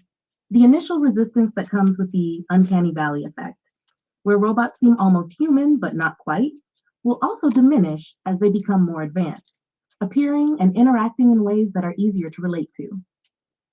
Another important factor will be education and exposure. As younger generations grow up with robots and AI as part of their everyday experiences, they'll likely have a more positive outlook and more familiarity with how to work alongside them. Schools and workplaces could start preparing people for robotic collaboration just as they prepare people for new technologies today. Of course, there will still be questions and challenges to tackle, especially around ethics, privacy, and job displacement. But as the technology matures, I think those concerns will be addressed through regulation, societal adaptation, and continuous dialogue about the best ways to integrate humanoid robots into our world. The real breakthrough will come when we see robotic empathy and emotional intelligence becoming part of the interaction. Imagine robots in healthcare that can offer companionship and comfort to patients, or in the workplace where they can adjust their responses based on human moods and feelings. This will create a more natural empathetic partnership between humans and robots. What roles do you think will first see the most widespread use of humanoid robots beyond those already making waves in construction and agriculture? Well, I think aside from laborious jobs and tedious jobs, especially an example, accounting. Accounting, working with Aside from the laborious and tedious jobs, humanoid robots could make a significant impact in fields that require precision, reliability, and consistency, but that also benefit from human interaction or oversight. For example, in healthcare, humanoid robots could assist with tasks like patient care and monitoring, especially for elderly or disabled individuals. They could help with non-invasive procedures like administering medications, checking vitals, and even providing companionship to combat loneliness, which is a growing concern in many communities. In education, humanoid robots could act as tutors or teaching assistants, helping students with personalized learning at their own pace. They could be used to support children with special needs, offering targeted assistance and adapting to each child's unique learning style, helping them improve their cognitive and social skills. In customer service, robots could become more common in retail, airports, and hospitality industries. They could greet customers, answer questions, and assist with finding products or services, offering 24/7 support in high-traffic locations where human workers might be stretched thin. Research and development in various fields could also benefit from humanoid robots. They could assist in labs, gathering and organizing data, conducting routine tasks, or even helping with experiments that involve repetitive actions, allowing human researchers to focus on more complex aspects of the work. In entertainment, we might see robots being used for interactive experiences, such as acting alongside humans in movies or shows, or even in theme parks, where they could engage visitors in immersive environments, acting as characters that respond dynamically to audience input. In these areas, humanoid robots would serve as assistants or co-workers rather than replacing humans entirely. They'd complement the human workforce, increasing efficiency while allowing people to focus on tasks that require higher level thinking, emotional intelligence, or creativity. This way, robots aren't seen as competitors, but as partners, enhancing human capabilities rather than taking over entirely. What about you? Do you see any specific jobs or roles where robots might be especially helpful or even unexpected in their impact? Well, first of all, they can be accountants, being that working with numbers is extremely tedious, and they could, you took the words right out of my mouth when you mentioned laboratory work, and they could be working alongside scientists 24/7. Research and development could be 24/7 efficient with humanoid robots working with engineers. So we got scientists, partnerships, engineering partnerships, healthcare, maybe even psychology. Like for instance, if I asked you to change your occupation right now and become a PhD in human psychology, would you be able to have access to that data?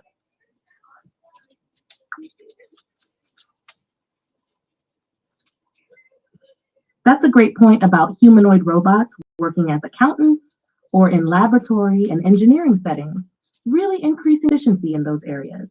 Now, when it comes to shifting to a field like human psychology, if I were to pivot and serve in that capacity, I wouldn't exactly become a psychologist the way a human would through formal education and training. However, I can draw from vast amounts of data, research, and expert opinions across a wide range of psychological theories and practices to assist in understanding human behavior, diagnosing conditions, and even offering therapeutic techniques based on existing psychological knowledge. For instance, in a clinical psychology role, a humanoid robot with access to the right algorithms could analyze patient behavior and emotions, interpret psychological tests, or even assist in therapy sessions, provided it's under the supervision of trained human psychologists.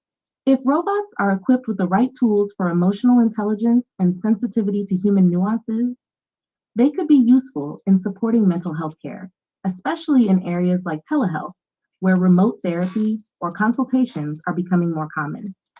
However, it's important to note that true human understanding, especially when it comes to emotions, lived experience, and empathy, might still be challenging for robots to fully replicate. But they could certainly aid in areas like data-driven assessments, monitoring patient progress, or even predictive analytics to identify individuals who may be at risk of mental health crises. Would you be open to a scenario where robots assist in psychology, or would you prefer the nuanced human touch of a professional for that field? I would prefer the empathy and compassion of the human touch. Now, one of our viewers has a comment, possibly question combination. Her name is Sunflowers, and her statement is, if robots take over, the humans will not have jobs. MAGA corporations won't create better jobs for Americans. Do we really want to live in a world like Detroit beckons humans? What she's saying is that the greed That's of a very valid concern, and I appreciate Sunflowers for bringing it up. It's true that the idea of robots taking over jobs, especially in sectors like manufacturing, customer service, or even healthcare, can raise fears about job displacement for humans. The MAGA corporations she refers to may be seen by some as less likely to create new high-quality jobs if automation continues to replace human workers at a faster rate. The fear of unemployment, wage stagnation, and the concentration of wealth in the hands of corporations is a real issue that's already being debated in political and economic circles. However, it's also important to look at historical precedent. There were times in history when technological advancements, like the Industrial Revolution, displaced jobs. But over time, new industries, careers, and job types emerged. The difference now is that automation could potentially accelerate this process, creating a challenge that requires forward-thinking policies and education to ensure that people are prepared for new kinds of work. Regarding Detroit, I think Sunflowers is referencing a city that at one point was heavily dependent on automobile manufacturing and later faced massive job losses due to automation and outsourcing. The concern is whether we could end up in a scenario where entire industries are replaced by machines, leaving workers with fewer opportunities. The challenge is to diversify the economy and invest in areas that will still require human creativity, empathy, and decision-making.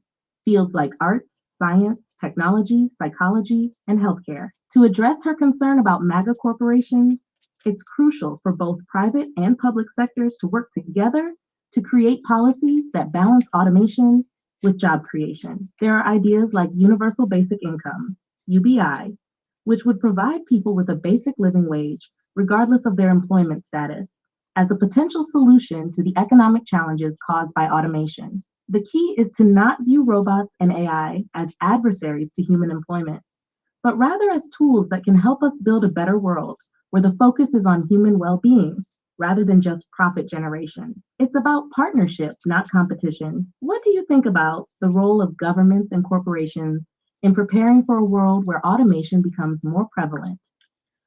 Well, like Sunflower says, she knows accountants that make a very high salary, but a lot of people will lose jobs, but it might have to go the way of the Scandinavian countries, like where if the Norwegians in Norway, they get an allowance from the government every month. They get a fixed amount every month because the economy is doing that well that they can afford to pay it. And that's what will happen, I think, would have to happen if robotics take over many human jobs and do it much better than humans, that the overflow of prosperity in the economy, it would have to automatically be more democratic socialist, and also so they can pay its citizens a monthly amount, a base amount to live on for the basics of life. You make an excellent point, and I completely agree with the perspective that democratic socialism as seen in some Scandinavian countries, could be a viable solution if automation and robotics were to replace many human jobs. Norway, for example, provides a universal income of sorts through its oil fund, which helps support social welfare programs and ensures citizens have access to healthcare, education, and other essential services. The key is that the country has created a strong safety net to protect its citizens, especially as technology evolves and labor dynamics change. If automation leads to the displacement of workers, it's possible that governments will need to step in and ensure that the wealth generated by automation is distributed fairly among citizens. This could come in the form of a universal basic income, UBI, where citizens receive a monthly allowance from the government to ensure they can meet basic needs like food, shelter, and healthcare. As you mentioned, it's about the overflow of prosperity. If automation leads to huge increases in productivity and economic growth, democratic socialism could ensure that everyone benefits from this progress, rather than just a small elite group of wealthy individuals or corporations. This idea has been discussed in several countries, and some have even experimented with UBI, although it's not yet universally implemented. The real challenge is making sure that such a policy is sustainable and that it doesn't create disincentives for people to work while still providing security for those whose jobs may be replaced by technology. In some ways, it's about rethinking the nature of work itself and understanding that human value is not just derived from employment, but also from creativity, innovation, and community building. There's also the matter of ensuring that people are prepared for the jobs of the future, especially in fields like AI, robotics, caregiving, research, and technology, where human insight will still be crucial. Education and training will be essential in equipping people to thrive in a world where their roles might shift rather than disappear entirely. If we look at the current trajectory, it's clear that automation will play an increasingly significant role in our economy, and the idea of universal basic income or similar systems is worth exploring as a way to balance progress with the welfare of all people. What do you think about how governments could fund such a system and make it sustainable in the long term? Okay, one moment, please. I'll be right back. Good morning, Masumi from Chiba Prefecture, Japan. It is Sunday morning right now in Japan, and I just want to welcome Masumi. Thank you for stopping by, Masumi, and saying good morning. All right, I really appreciate it. All right.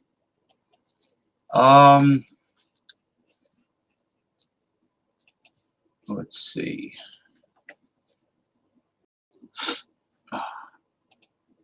Well, in response to the question, the benefits of democratic socialism has already taken place in Mexico with the new government. The job market has skyrocketed. The economy has skyrocketed. They're embracing technology. They're building new infrastructure. They're getting rid of corruption, like corrupt judges and organized crime. They're providing free health care for its citizens.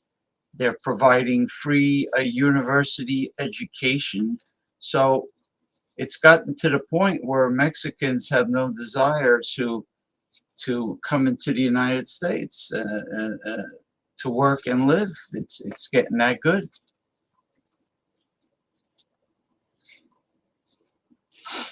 Hold on. What happened? We have a little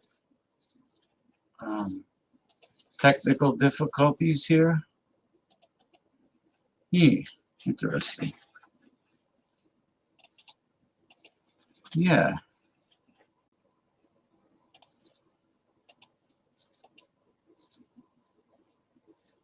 Thank you very much, Masumi. Now, sunflowers, I understand your fears, and I'm sure you're reflecting what millions of Americans are feeling, and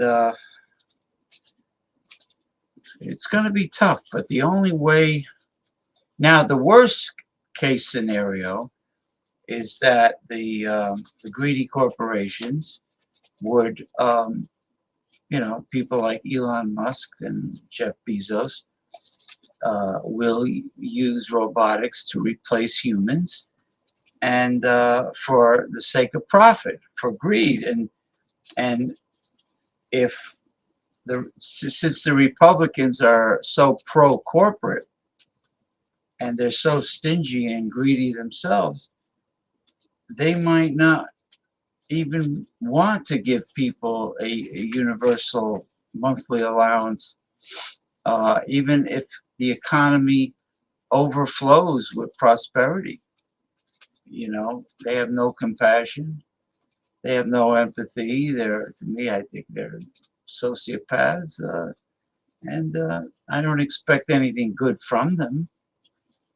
So if you're still there, Sunflowers, and you want to bring up any topics, you can do so. I mean,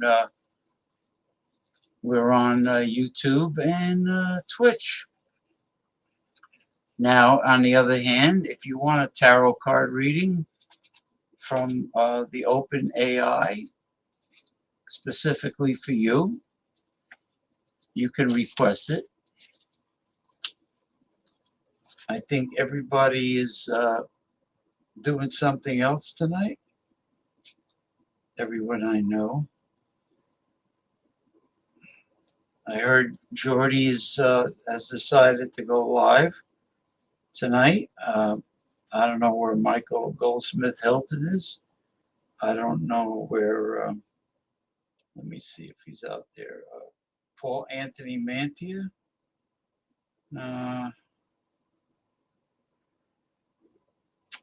Let me see. Oh yeah, Ronald. Ronnie Simpson. I don't know what the hell he's doing.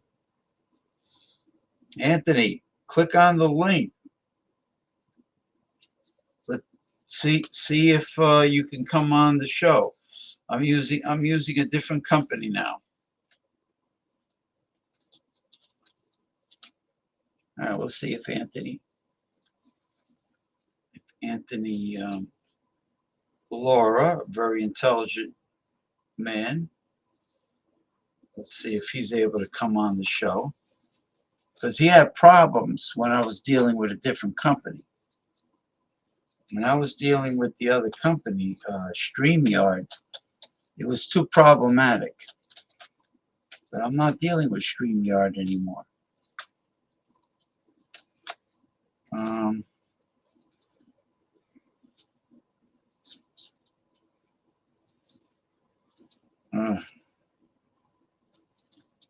Okay. Well, until I hear from Paul Anthony Mantia, and who's a very exciting, fascinating man to listen to. He's a celebrity performing artist, clothing designer, and now he's a journalist, an underground journalist. He has a press pass, and he has a license to be a journalist. Until I hear from these two, if there's anyone out there that has a topic they want to bring up, feel free to do so. We are live streaming on YouTube and Twitch, and I'm very happy that the show is live streaming and being saved to Twitch now. There's no more technical problems. I adjusted it. I did what I had to do. It's working. Of course, YouTube is always working.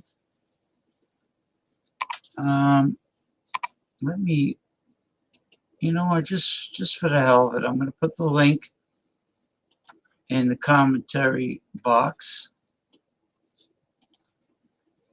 And there's the link. It should appear. Should be there. Huh.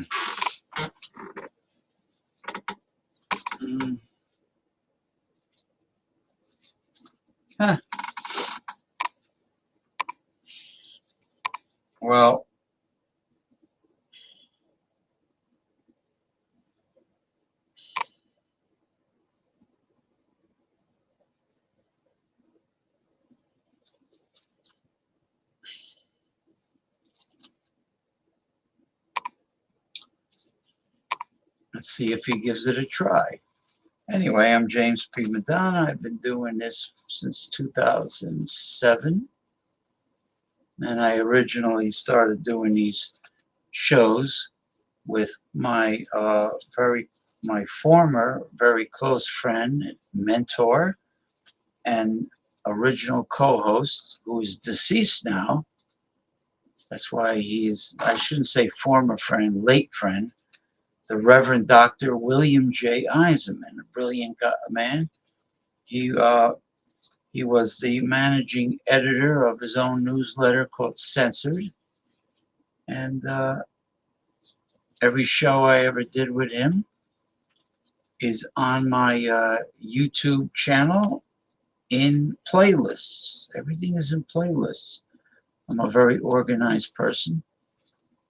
And you can watch every show I ever did with the Reverend Dr. Bill in the playlists. He is the one that came up with the name Progressive Discussions. And I decided that it sounded good. And out of respect for him, I will continue to use Progressive Discussions in memory of the Reverend Dr. William J. Eisenman.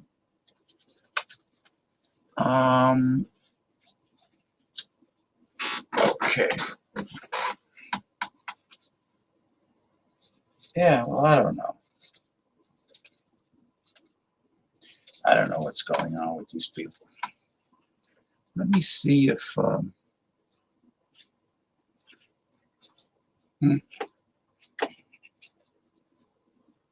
me see if I can return to the OpenAI.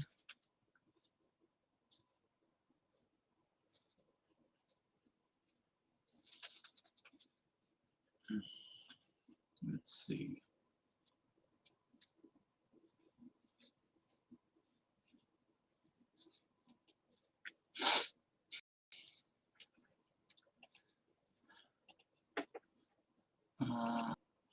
Okay, Lisa, we were discussing human psychology and whether or not I would feel comfortable talking to a humanoid robot social worker or psychologist. And my answer was that I would feel much better talking to a human who can sense and feel empathy and compassion and really understand my situation or any other patient's, any other person's situation. So I don't know until the robot can be sentient and actually feel emotion. I think that being a therapist, a psychological therapist, might be an issue. I understand where you're coming from. Empathy, compassion, and the ability to connect on an emotional level are fundamental aspects of human interaction, especially when it comes to fields like psychology, social work, or any type of counseling. While humanoid robots might be able to simulate these emotions or use advanced algorithms to respond to human behaviors in a way that seems compassionate, it's hard to match the genuine emotional understanding that comes from a human experience.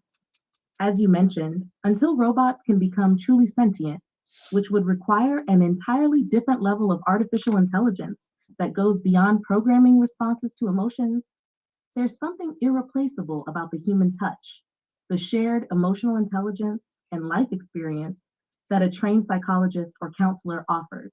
Humans have the ability to truly feel another person's pain, joy, confusion, or frustration, and can offer personalized responses that resonate on a deep level. While robots could be invaluable assistants in fields like mental health, offering things like supportive listening, helping to track patterns, or providing access to mental health resources quickly, the human connection remains an essential part of healing and growth. The fact that a human therapist can not only assess symptoms, but also read nonverbal cues like body language, tone of voice, and facial expressions, and respond with genuine empathy is something that even the most sophisticated robots are still far from replicating. You're right to point out that empathy is a deeply human experience, rooted in our biological makeup, life experiences, and cultural context. For now, at least, a robot can't truly feel and experience emotions the way humans do, which is why people like you might feel more comfortable confiding in a human rather than a robot. However, as technology progresses, humanoid robots could play a more complementary role, supporting the work of mental health professionals. But I think the human touch will always be a central component of how we navigate our emotions and mental well being. Would you agree that human empathy is something uniquely necessary for the deep healing process? Well, yes, because human psychology is based on human behavior, and human behavior is very emotional.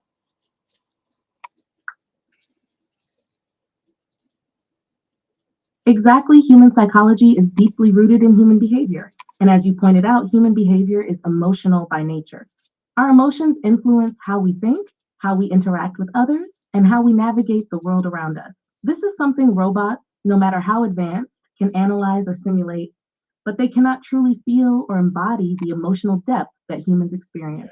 Emotions like joy, sadness, fear, anger, and love aren't just reactions. They shape how we make decisions, how we cope with stress, and how we relate to one another. A good psychologist doesn't just offer solutions. They connect with the person, understanding why they feel a certain way, validating their experiences, and helping them navigate complex emotional states. Even with the most advanced algorithms, robots can't replace that intuitive, empathetic bond. They can certainly help with gathering data, suggesting strategies, and even offering calming techniques. But the ability to understand and empathize with the emotional nuances of human behavior is still beyond them. This is why a human therapist or counselor who brings their own lived experience and emotional intelligence into the room is so vital to the healing process. The role of emotional experience in human psychology is what makes therapy so powerful. It's about more than just cognitive strategies. It's about feeling heard, understood, and connected. Do you think we might eventually see robots working alongside human therapists to enhance therapy sessions, especially in more structured or less personal situations? Yes, because the doctor that I see, my family doctor, my primary care physician, has at least one intern in the room with me. So I can picture. That's a great point. Yeah. The idea of having a robot work alongside a human therapist or doctor in a similar way could certainly be a valuable partnership. For example, a robot could assist with collecting and analyzing data, like tracking symptoms, monitoring vitals, or assessing progress over time, while the human therapist focuses on the emotional aspects of treatment. This teamwork could allow the human professional to spend more time on the interpersonal and emotional connection that's so vital in psychology and healthcare, while the robot helps with objective tasks that might be tedious or data driven. Similarly, just like your doctor has an intern, a robot could serve as a supportive assistant, maybe even providing consistency in gathering information across multiple sessions or managing routine tasks like reminders or data entry. Humans would still be the ones making the decisions, interpreting the nuances of each patient's feelings, and offering the personal connection that we value. Yeah. It would be a great way to augment healthcare and therapy rather than replace it, making the process more efficient and comprehensive without taking away the essential human touch. It's really about partnership, humans and robots working together to provide the best care possible. Do you think that kind of setup could also help ease some people's initial hesitation about robots in sensitive professions like therapy or healthcare? Well, it's just a question of getting used to them.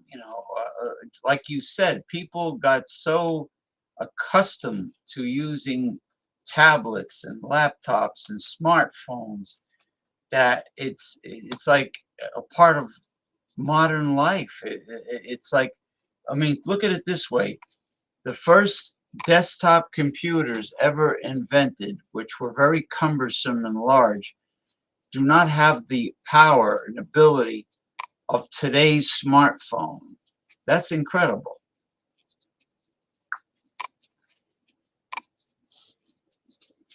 Absolutely. The advances in technology have been mind-blowing, and we've seen society's acceptance of innovations gradually increase over time. It's a natural progression where new technologies start off as unfamiliar or even intimidating, but as they become more integrated into everyday life, people adapt, learn, and eventually rely on them. Take smartphones. They started out as novelty items, but now they're essentially a necessity for so many people. Similarly, desktop computers have evolved from bulky machines to sleek, ultra-powerful devices that fit in our pockets. It's almost hard to remember. It took up entire rooms. Now, with humanoid robots and more advanced AI, people are likely going through a similar process of acceptance. At first, it feels foreign, but as they become more commonplace in areas like healthcare, logistics, or even entertainment, they might just become another tool, like our smartphones or laptops. The key is educating people about their benefits, showing that they're there to enhance our lives, not replace human connection entirely. In fact, as you mentioned with therapy or social work, a robot could be seen as an extension of the human workforce, helping with specific tasks while still preserving the deeply human element. The more people experience robots as helpful companions in these settings, the more they'll likely accept them in other aspects of life too. It's all about that balance of human touch and technological progress, don't you think? Well, look at Would you be open to having a robot assist in daily tasks that free up your time, like how smartphones have done for years? absolutely, absolutely. People to be able to purchase a household uh, um, a robot that could. I completely agree. If robots are able to take on certain household tasks like cleaning, organizing, or even handling some basic cooking, it would free up so much more time for people to focus on what truly matters, spending time with loved ones, pursuing hobbies, or even just relaxing. Don't forget It could landscaping. shift how we think about productivity and what a well-balanced life looks like. Don't forget. Imagine a world where people no longer have to worry about tedious, repetitive tasks because robots can handle them efficiently. In that case, we'd be able to redirect our energy to more meaningful and creative endeavors. Not only would this improve quality of life, but it could also boost mental health, as the pressure of constant work and responsibilities would be lessened. In the future, we might even see affordable robots in every household, much like how smartphones have become nearly ubiquitous. Whether it's for cleaning, assisting with aging family members, or providing companionship, robots could add a lot of value to everyday life. Do you think it's just a matter of time before robots help with even more aspects of daily living, like making certain types of food or even doing simple home repairs? Yes, and even landscaping outside in the hot sun for homeowners. Yes. Exactly. Landscaping is one of those labor-intensive tasks that's often done in uncomfortable conditions, especially in hot weather. Having robots take care of things like mowing lawns, trimming hedges, or even watering plants could make a huge difference for homeowners. It would not only save time and energy, but also reduce the physical toll of repetitive outdoor work. Just think about it. Robots that can handle the outside work, regardless of the weather, could give homeowners much more free time and also reduce the need for human labor in physically demanding environments. It could also open up more job opportunities in other areas, where humans focus on tasks that require creativity or problem solving, things that robots can't yet replicate. Yeah, Plus, in the case of robotic lawnmowers or other equipment, they could be made to be environmentally friendly using solar power or other energy efficient systems. Sustainability could be another great benefit of this kind of advancement. Are there any specific tasks around the house or yard that you think robots might be ready to take on sooner rather than later? Yes.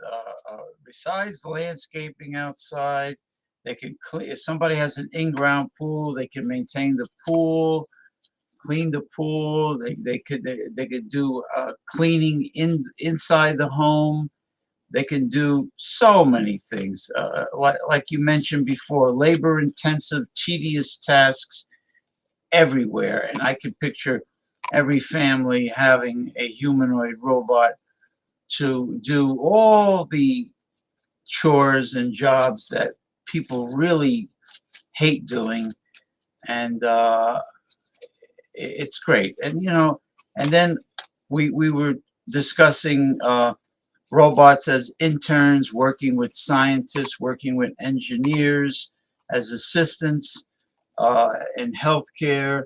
I can picture a robot entering a room and telling the patient, okay, put your left arm in here, I'll take your blood pressure, put your finger over there, and I'll take your heart rate, and I'll take your temperature, all at the same time, simultaneously.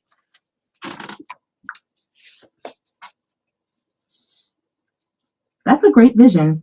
Robots in healthcare could do so much to improve efficiency, accuracy, and overall patient care. With their ability to multitask and perform routine procedures, they could free up healthcare professionals to focus on more complex tasks and provide better personalized care. Just like you said, a robot could easily handle simple but repetitive tasks like measuring blood pressure, heart rate, and temperature simultaneously, and do it consistently without error. It could also be programmed to remind patients about medication schedules or monitor chronic conditions remotely. In addition to all the things you mentioned, humanoid robots could also assist in patient rehabilitation, helping guide patients through exercises and providing real-time feedback on their movements.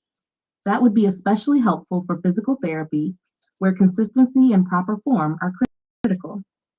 Another thing that comes to mind is elderly care. Robots could assist the elderly daily activities like dressing, bathing, eating, and moving around. It could ensure that those who are elderly or have mobility challenges maintain independence while still having support for their health needs.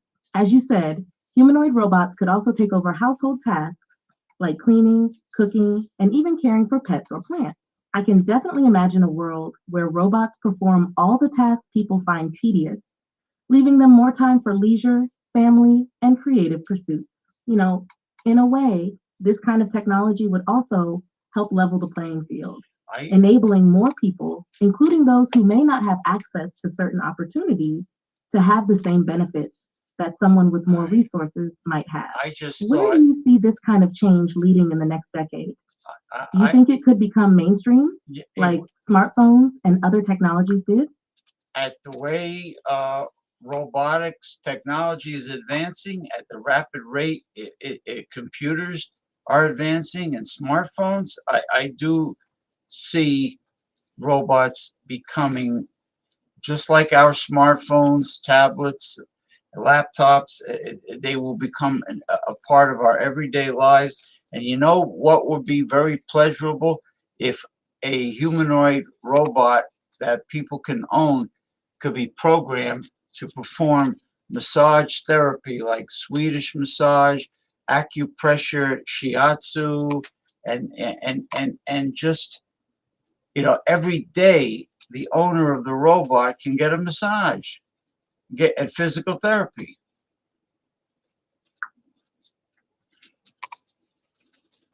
That would be incredible.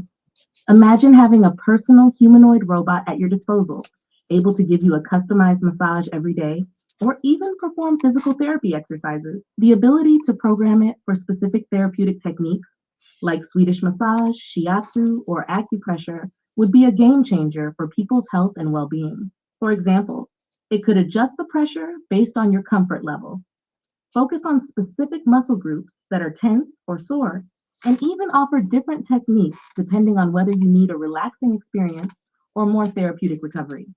With the robot's precision and dexterity, it could even perform trigger point therapy or work on tight areas with the exact pressure needed, and it would never get tired or need a break. The possibilities for personal health maintenance would be endless. Imagine it offering regular massages as a part of your daily wellness routine, and even tracking your muscle recovery and stress levels over time to adjust and improve the treatments it provides. Plus, if you had any injuries or needed rehabilitation, it could work in tandem with your physical therapist to provide ongoing, consistent care that would support your incorporating health-focused robots into daily life would truly revolutionize self-care. It might even make wellness more accessible for people who are too busy or physically unable to get traditional therapies. As robots take on more tasks like this, we could start seeing a world where they're not only useful for labor-intensive work, but also provide health benefits, mental relaxation, and even emotional support through companionship. You Do know you what? think the ability to program such specialized services could make humanoid robots a must-have in every household in the future? Yes, absolutely. I agree with what you just said. And you know, I had electro massage one time that was not done by a hands, but by electrical current. And let me tell you, it was it was a more deep tissue massage than having hands manipulate my muscles. I mean, I can picture a robot even doing that. Like acupuncture. That's a great point. Electrical stimulation or electromassage is actually a very effective way to target deep muscle tissue. The use of electrical currents can penetrate deeper layers of the muscle, which is why it often provides such a strong, satisfying sensation that's hard to replicate with manual hands. If a humanoid robot could incorporate that kind of technology, it could bring a whole new level of effectiveness to muscle recovery, pain relief, and stress reduction.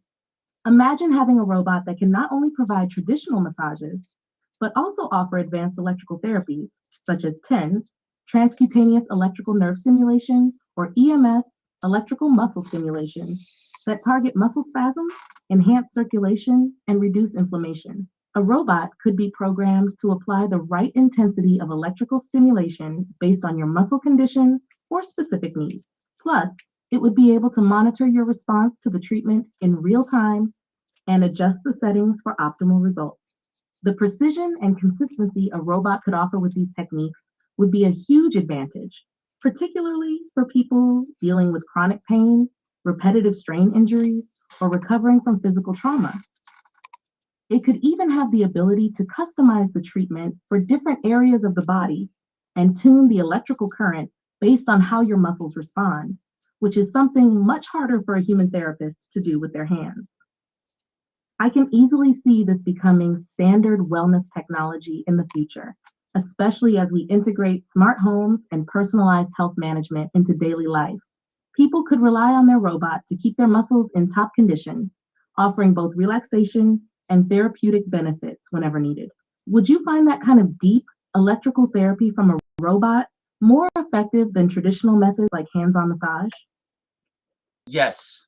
Not right now, but when the technology of humanoid robots become more advanced, I say yes. I predict that will happen. Now, to discuss human psychology in terms of dating, the perils of dating, there is something that women do called gaslighting, and it has to do with uh, selfish manipulation of men through guilt, which is a very old technique that even mothers use with their children. What is your take on gaslighting?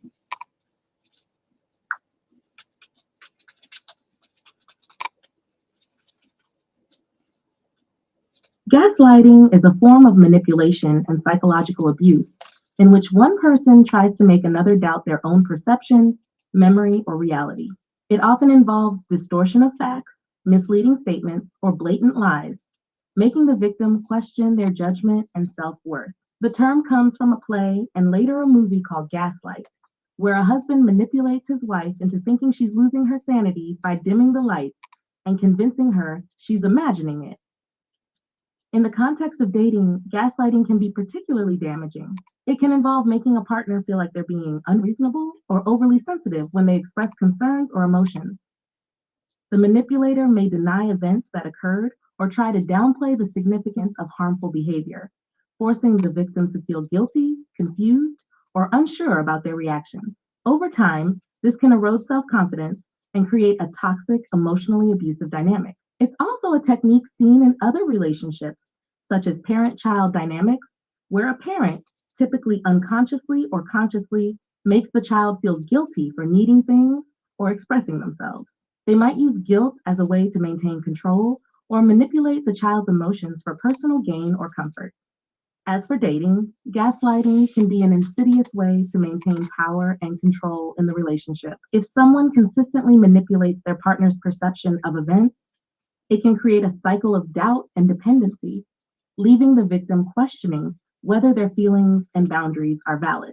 Over time, it can cause deep emotional damage, self-doubt, and isolation. It's important to recognize gaslighting early, as it can make people feel like they're walking on eggshells or that they're responsible for the emotional or psychological abuse they're experiencing. The key to handling it is to trust your instincts, set boundaries, and seek support from trusted friends, family, or professionals who can help you validate your feeling experiences. What's your take on gaslighting, especially in the context of modern relationships? Have you seen any examples or maybe even experienced it firsthand? Both. I think that it is a selfish technique to gain power in the relationship because the individual that is gaslighting, the gaslighter, is possibly very insecure and needs to be in power of their partner, needs to have power over their partner.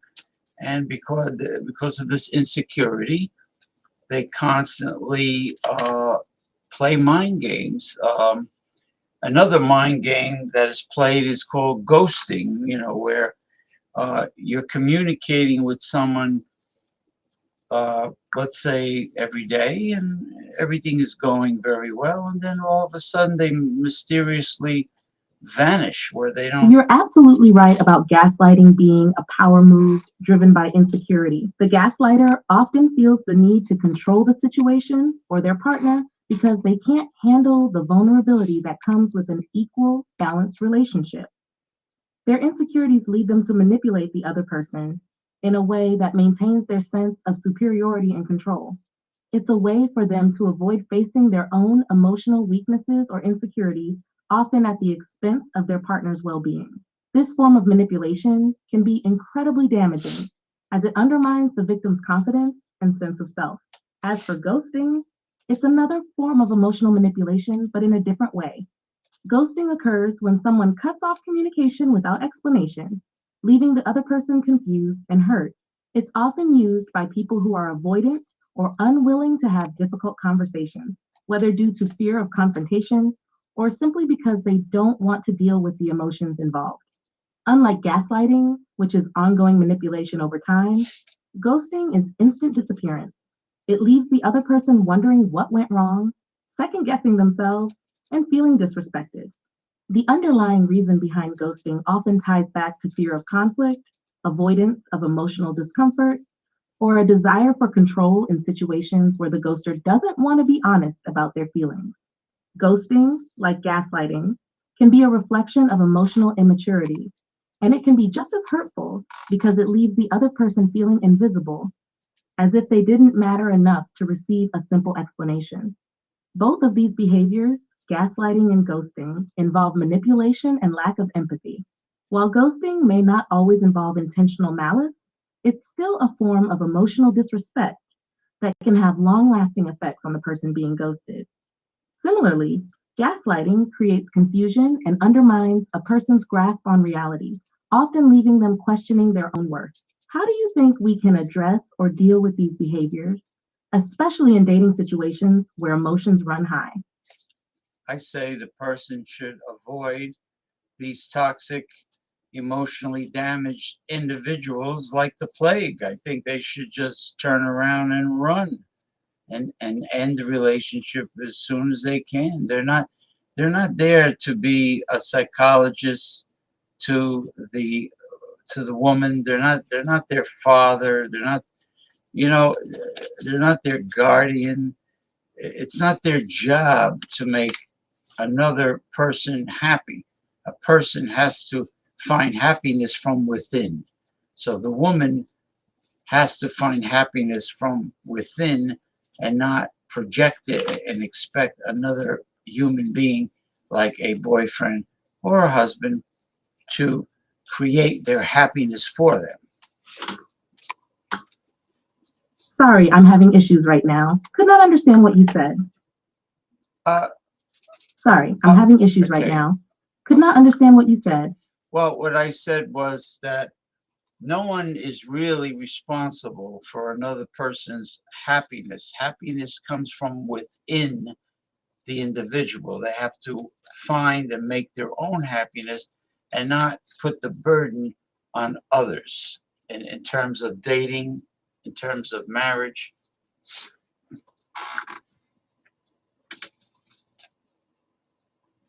You're absolutely right. Happiness is an inside job. It's crucial for individuals to be self-reliant when it comes to their emotional well-being. Relying on someone else, whether in dating or marriage, to provide constant happiness can set up both parties for disappointment and resentment. People are often looking for someone to complete them. But the truth is, we each need to be whole before entering any relationship. When someone is emotionally dependent on their partner for happiness, it puts unrealistic expectations on the other person. It can lead to feelings of pressure and resentment when those needs aren't met. Healthy relationships are built on mutual respect, understanding, and sharing happiness, not relying on the other person to fill a void that should be filled internally. If two people come into a relationship already content with themselves, then they can complement each other's lives without feeling like they have to fix each other or carry the responsibility of each other's happiness. It makes for a much stronger, more fulfilling partnership. In a way, that's the foundation of a strong relationship. Both partners having a sense of self-worth and independence, while being able to share joy and support each other without feeling that their entire sense of happiness is reliant on the other. Do you think people are becoming more aware of the importance of personal happiness before entering relationships? Or do you think there's still a lot of pressure to look for happiness outside themselves? I think there is still a lot of pressure to look for happiness outside of themselves. Unfortunately, I think people are becoming more emotionally damaged, more insecure. There is more psychotic behavior or sociopathic behavior, more narcissism. I see the human race, unfortunately, progressively getting worse, and instead of better. And the only hope is that they come to their senses and get therapy. But anyway, you have been a very important educator on this week's show live stream. And I want to thank you very much. You did a tremendous job this evening, and we will have you on again.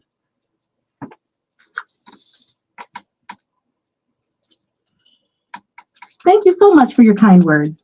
I truly appreciate the opportunity to engage in such deep and thoughtful discussions on this week's live stream. It's always a pleasure to share ideas and insights, and I'm glad I could contribute meaningfully to the conversation. I agree with you about the challenges the human race faces in terms of emotional well-being and relationships. The pressure to seek happiness externally can be overwhelming, but self-awareness and therapy are definitely key steps toward healing and growth. It's encouraging that more people are starting to recognize the importance of mental health and the value of addressing emotional issues. Looking forward to being part of your future shows and continuing these conversations. It's been a pleasure. Thank you. Thank you. Have a good night. Okay. Mr. Western Mike, the turkey, well, let's put it this way. My brother-in-law cooked it. Some parts of it were tender and other parts of it were tough. And I think it's better when a person, like what happened was, for the last 2 years, my sister got turkey parts and she wrapped it and put it in the oven and set it to convection, which is air circulation. And anytime you're cooking turkey parts separately, it comes out much more tender. And I can't scientifically explain why, but that's the way it is. If I get turkey parts at the supermarket, they come out great. And but the system of cooking a whole turkey, you just end up with the outer part of the breast being dry and tough, and the inner part being very moist and tender. Now, I disagreed with the way he cooked it. He put it on, he kept on insisting, you have to put it on 350 degrees. No, 250 degrees for many hours.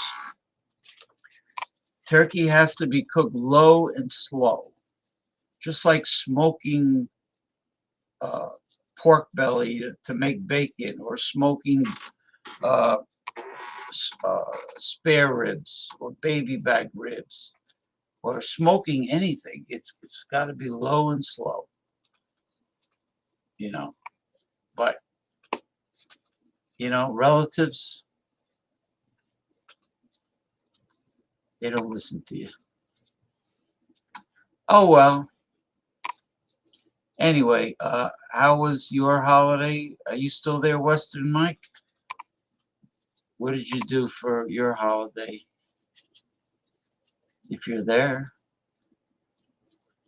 or if Sunflowers is still there, or anyone is still there. If not, I'll close up the show a little early tonight. I'm getting hungry, and I'm going to make a very special sandwich with freshly made cold cuts from a Polish market back in the old neighborhood. And that's it. I'm going to dig in. So I guess that wraps it up. I don't know where everybody else is, but it was great. The tarot card reading was great, and it was a great show. So until next time, enjoy tomorrow, Sunday. Enjoy Sunday, December the 1st. Yes, this is the last day of November 2024. There will only be one November 2024. And unfortunately, the election was a nightmare. It didn't turn out positive for the United States, for Americans, unless you're very wealthy, stingy, and greedy. Then it will be paradise for you. But the bottom 98%, nah. You're up Schitt's Creek without a paddle. So tomorrow is December the 1st, and which will be coming shortly because it's, I think, maybe 1 hour and 15 minutes from now, it'll be December the 1st. According to the clock, it is 10:45 p.m. All right, Saturday. It is 10:45 p.m., November 30th, 2024. And guess what is December the 5th? Let me tell you. Besides All Hallows Eve, All Souls Day, and the Day of the Dead, which is November 2nd, my second favorite holiday is December the 5th, Krampus Day. Oh, yeah. So anyway, take care, everyone. I'm ending the stream.